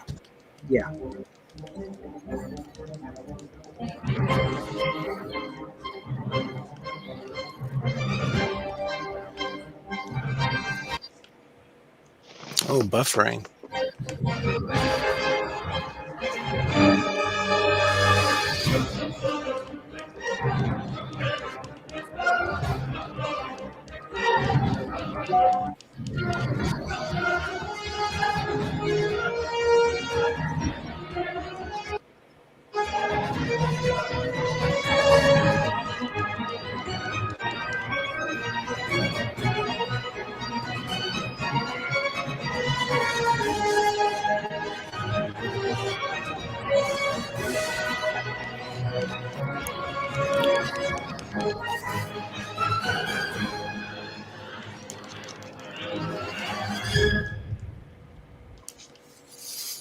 So the basic, man. Yeah. So the basic story is sort of a jungle archaeology, alien worlds sort of quest. So we have our main guy Zero here. He's the storyteller. So he tells you at the beginning, I'm going to tell you how I lost my arm. So he's got this robot arm, and then he says, I was a construction worker on this mining colony, and the way they built it was they got us addicted to this liquid here, the juice, and the juice would give us extra strength and rejuvenation and fearlessness, and we would work 40-hour days, and they used us for that. But then when the job was over, we had no work, and we couldn't afford the juice. So he and his buddy are now on this mining colony with no work, just trying to take any job they can to feed their juice habit. And so they meet this young kid who's never been outside of the colony, someone who's been born on the colony, who's never been outdoors, and he wants to have an adventure. He has a dog. And so Zero says to him, there's this place we could go. It's a ruined city in the jungle, and they've got this artifact. If we could get that artifact, I'd have juice money for life, and you could have any adventure you want. So he convinces the kid that they're going to go get this artifact, and that's the setup of the story. And their quest to get this artifact and everything that goes wrong along the way is the adventure, So kind of like a Raiders of the Lost Ark type of. Exactly, it's a Raiders of the Lost Ark meets aliens. Except the one of the funnest parts about it is that Zero himself, he's the narrator, and he's an unreliable narrator. So after you've read it and you get the zinger at the end, you have to go back and check. Wait. You realize that he's telling you the story the way he wants you to understand the events. But I leave a lot of clues about how things might not have actually gone that way, right? Yeah. So it's definitely rereadable. So here's the art style. It's like very scratchy, almost like a film that's been in a canister too long, or a VHS that's been played too many times. We're going for a really visceral B-movie feel, also evoking EC Comics and House of Secrets and all the great DC and Marvel horror books, where you could see like all the dots and lines and the grit. So it's a B-movie for the mind is what we call it. Here's our standard cover by Elliot Rodriguez. Yeah. This is the artifact. It's a statue of a frog. It's actually the god Sathagwa. And then here's our variant by Pablo Romero, and this is them where he's trying to impress the kid, tell him all these adventures he has, and this is his buddy Asilo, who's been through him and is kind of skeptical. So again, everything that Zero says, when you read the whole story and you revisit it, you realize you can't. It all changes depending on what he's being truthful about. Do you know? And so it's kind of fun to hear what he told the kid, what he tells you, and you try to separate the difference of what the truth is. And then we're going to do a black and white edition with this wraparound cover by Apex Comics, an artist, Brett Cantrell, and his inks are just super old school, super meticulous, and insane. And you zoom in on this, and it just keeps going. It's got insane amounts of depth. He's also going to be drawing a ash can for us. And we're super psyched about that. So that's the campaign. The tiers are very simple because I'm a first-time creator. I just want people to get the book and show we can deliver. So the basic cover is $25. The variant cover, which will only be for this campaign, is going to be $35. The black and white is going to be $45 because that's going to take a whole other setup to print. And then you can bundle them. So you can get the first two covers together for $45, which is actually really going to be $45. Oh, I got an echo there. That was me. That's fine. And then if you want to get them all, you can get them all for the price of the first, all for $25, $75 for all three. And then, as the campaign rolls on, we're going to open up a fan art and behind the scenes book, and then the ash can will be added. But anybody who backs us on their way to hitting the target in the next 3 days or so, the ash can is going to be given to them for free. So that's going to be an incentive for early backers, is that on their way to the target, I'm going to give everybody the ash can between now and Sunday. And then after that, the ash can will be there as an additional Zero side quest. It's a short story of Zero, another, every story he tells you, he begins with, did I ever tell you about how? And then you go through the story, and the fun part is sort of teasing apart what's real and what's him just trying to put you on. So Awesome. yeah, I describe Zero as sort of like, he's like Han Solo without the heart of gold. He's a scoundrel, he's a space pirate, he's a smuggler, but he's just also kind of a jerk. And yeah.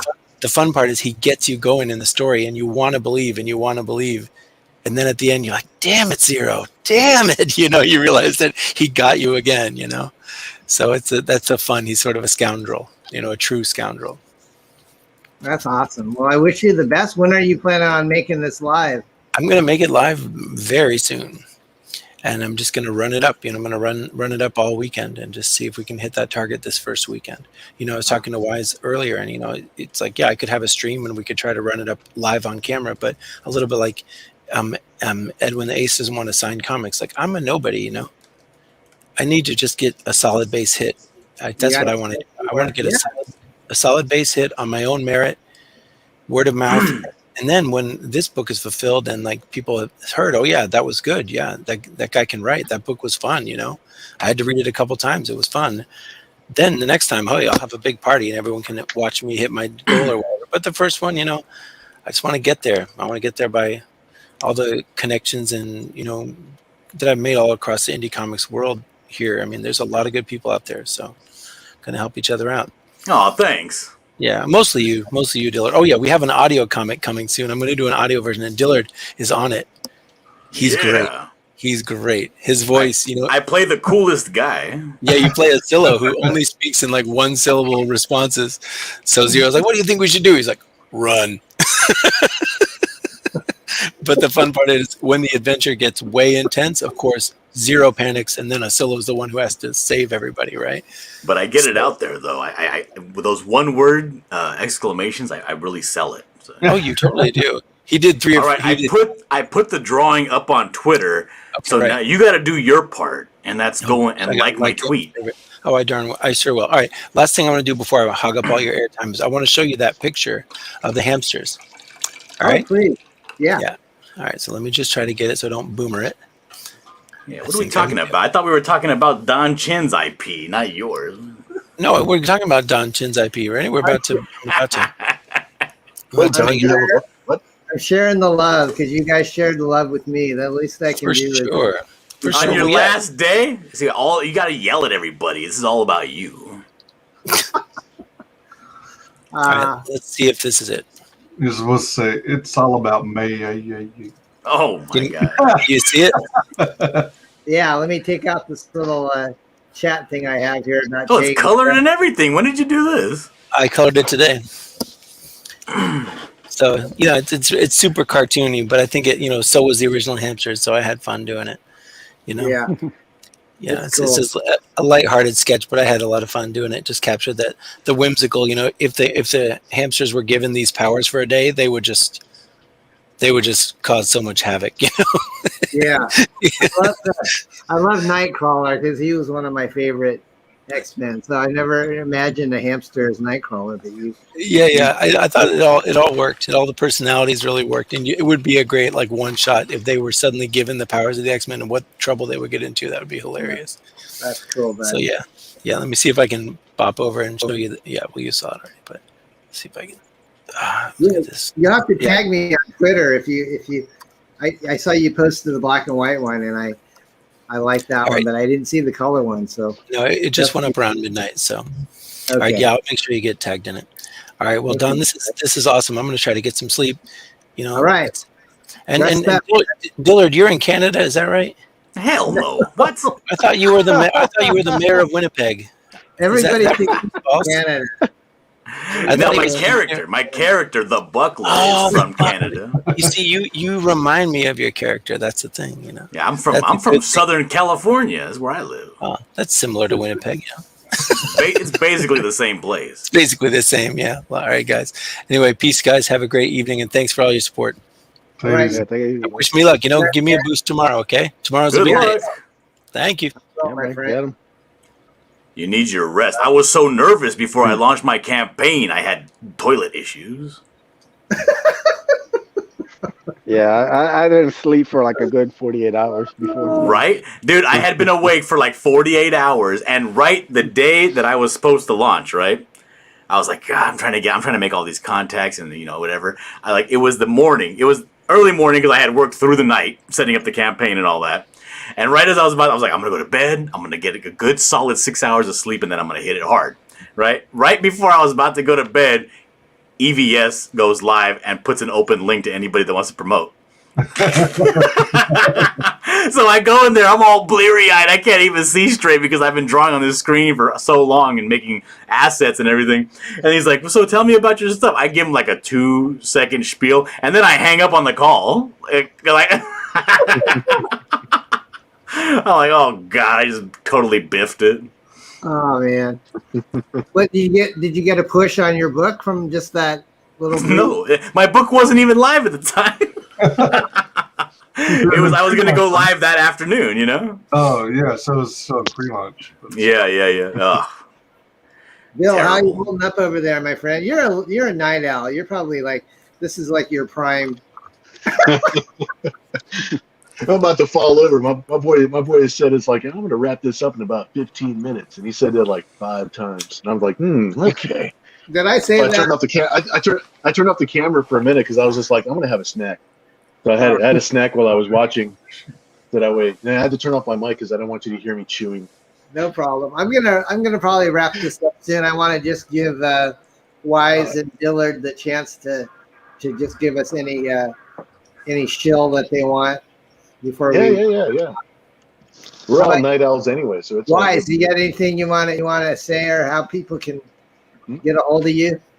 I want to encourage everyone to back X-FARCE Indiegogo. You're a good man. And you're a wise man, Wise. Let's get some more backers on this, and there are a hell of a lot of cool tiers still to be had. And if I can scrounge up some more money, I'm going to back it again. But in general, you can find me at the usual haunts at Facebook, MeWe, YouTube at Wise Guys Entertainment, on Twitter at Wise Guys Tweets, on Twitch at Wise Guys Twitches, at Parlay under Wise Guys Parlays. Be sure and like, comment, and subscribe to Don Chin's channel. He's got great content, and he's a huge supporter of Confiscate.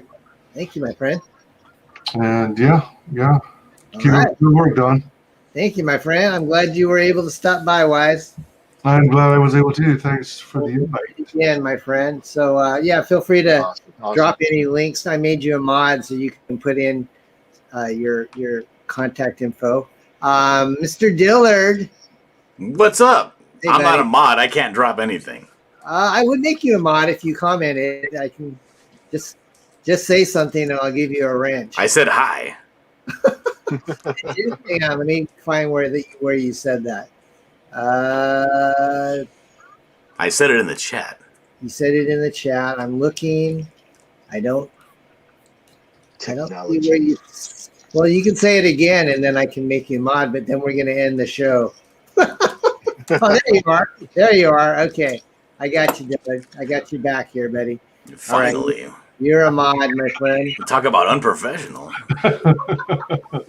All right, what I just posted, there's a link to my Etsy store where I have Buckler merch. Not a lot of stuff because I don't have one of those stores where they have the, drop ship kind of deal. I want everything here in my presence. That way I can look it over and make sure it's all, good to go, and then I can ship it out. So everything in that store, there's only 7 products, but I have them all here physically. Okay. So you order anything from that store for the buckler, and it gets shipped out same day. I would like to promote also my YouTube channel. I have a YouTube channel called Dillard Draws. I got a bunch of stuff. I got an Instagram and all this stuff. It's all Dillard Draws everywhere you go. Okay. That's Gotcha, nice. my friend. Thank you, Mr. Dillard. And Thank he you, is, Mr. Chin. the creator of the buckler, which is an awesome looking project as well.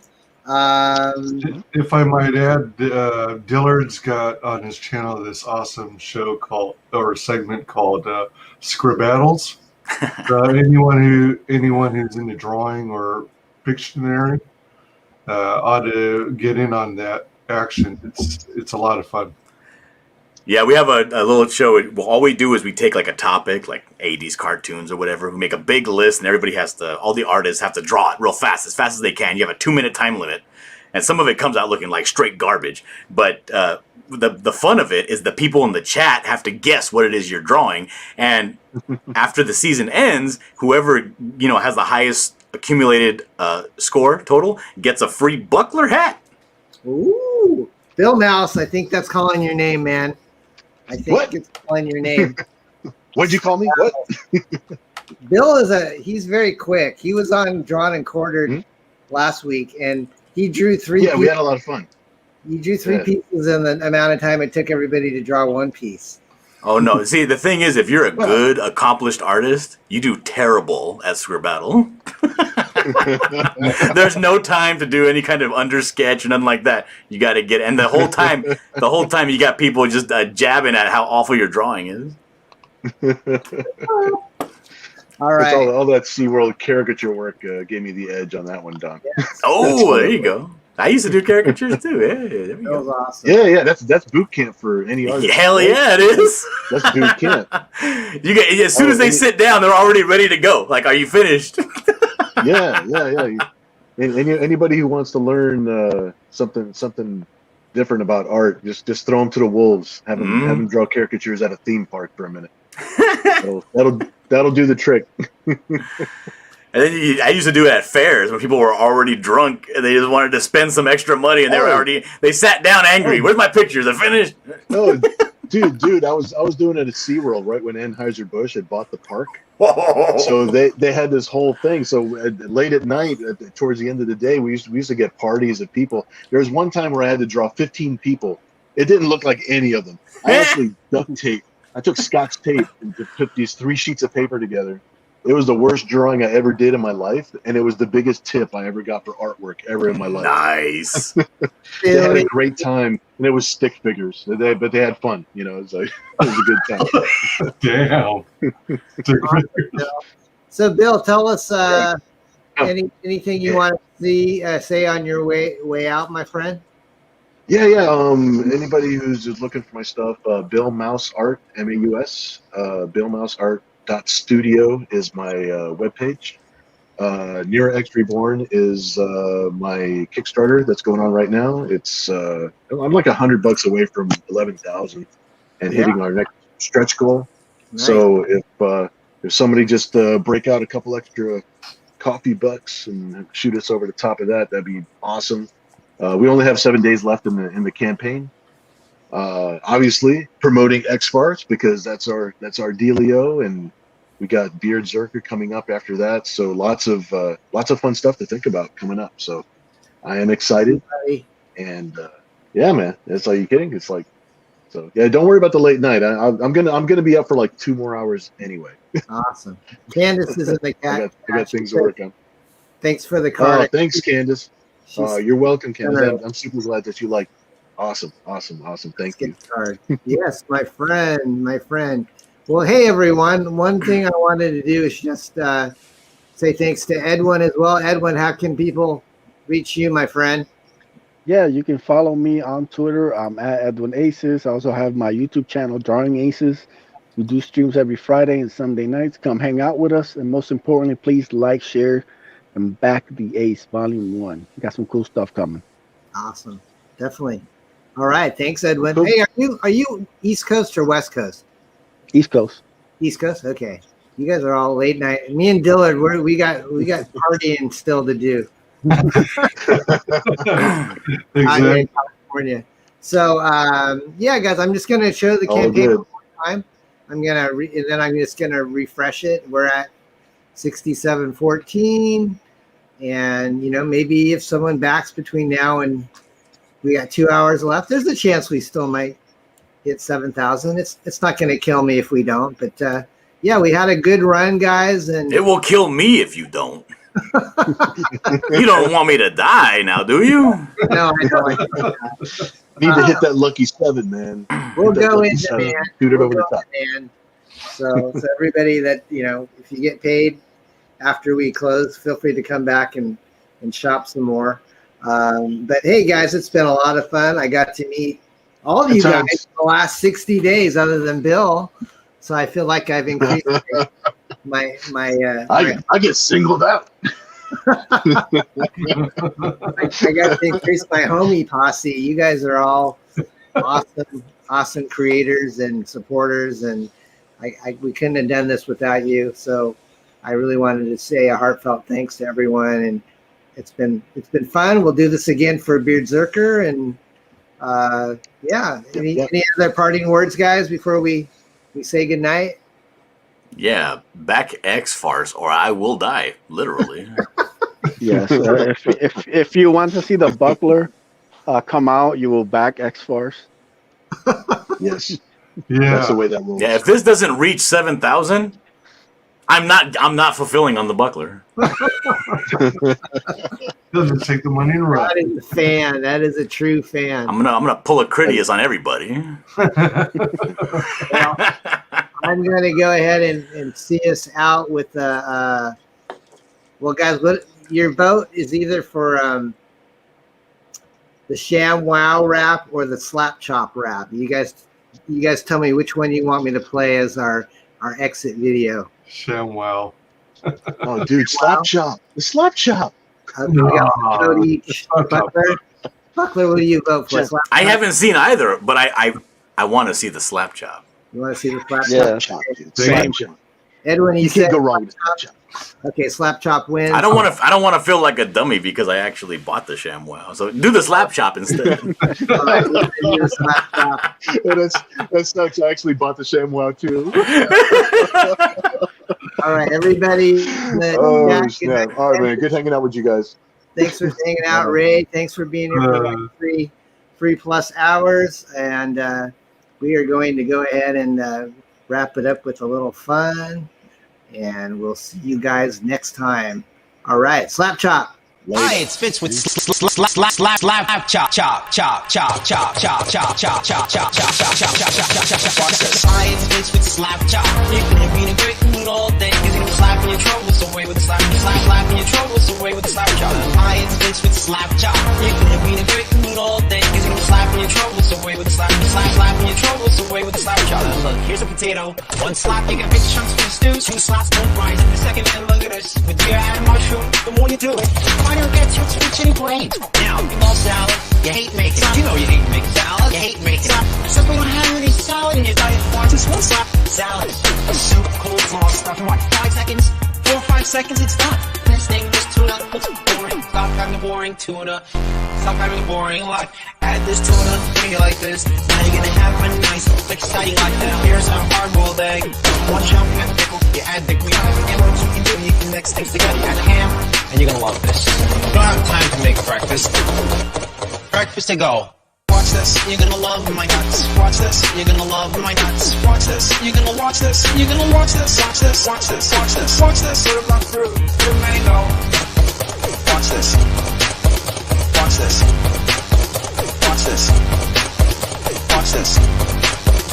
Look at this, is not beautiful ice cream. The reason you're gonna slap away every day is because it's so easy to clean. 1, 2, and pops open like now these other ones you've seen in the stores. Bacteria gets in the food. All the stores have this. You can't clean it. You can't open this up. It's worthless. Forget about it. Now take the slap chop. Put it back together. Put the slap chop right there. Let's put the slap chop right there. Let's put the slap chop right there. Let's put the slap chop right there. The skin's at the bottom. The skin's at the bottom. The skin's at the bottom. The skin's at the bottom. The skin comes right off. The skin comes right off. The skin comes right off. The skin comes right off. Now put a tomato in there, add your cilantro, your hot peppers right there. You hit it like this, hit it like this, hit it like this, hit it like this.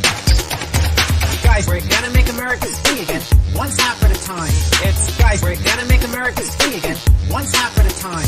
It's guys, we're one spirit, one free again, one slap at a one slap at a guys, we're one spirit, one free again, one slap at a one slap at a guys, we're one spirit, one free again, one slap at a one slap at a guys, we're one spirit, one slap at a tap at a slap, slap, slap, slap. Lions bitch with the slap chop. You're gonna be in a great mood all day. You're gonna slap your troubles away with the slap, slap your troubles away with the slap chop. Lions bitch with the slap chop. You're gonna be in a great mood all day. You're gonna slap your troubles away with the slap, slap your troubles away with the slap chop. It's easy. You just got one hand and chop, chop, chop, chop, chop, chop, chop.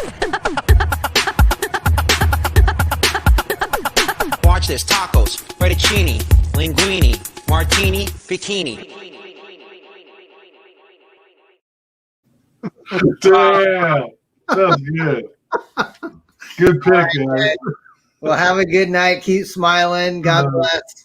And we'll see you next time. Thanks, everyone. All right. Good night, yo. Bye-bye. Good night. Oh, man.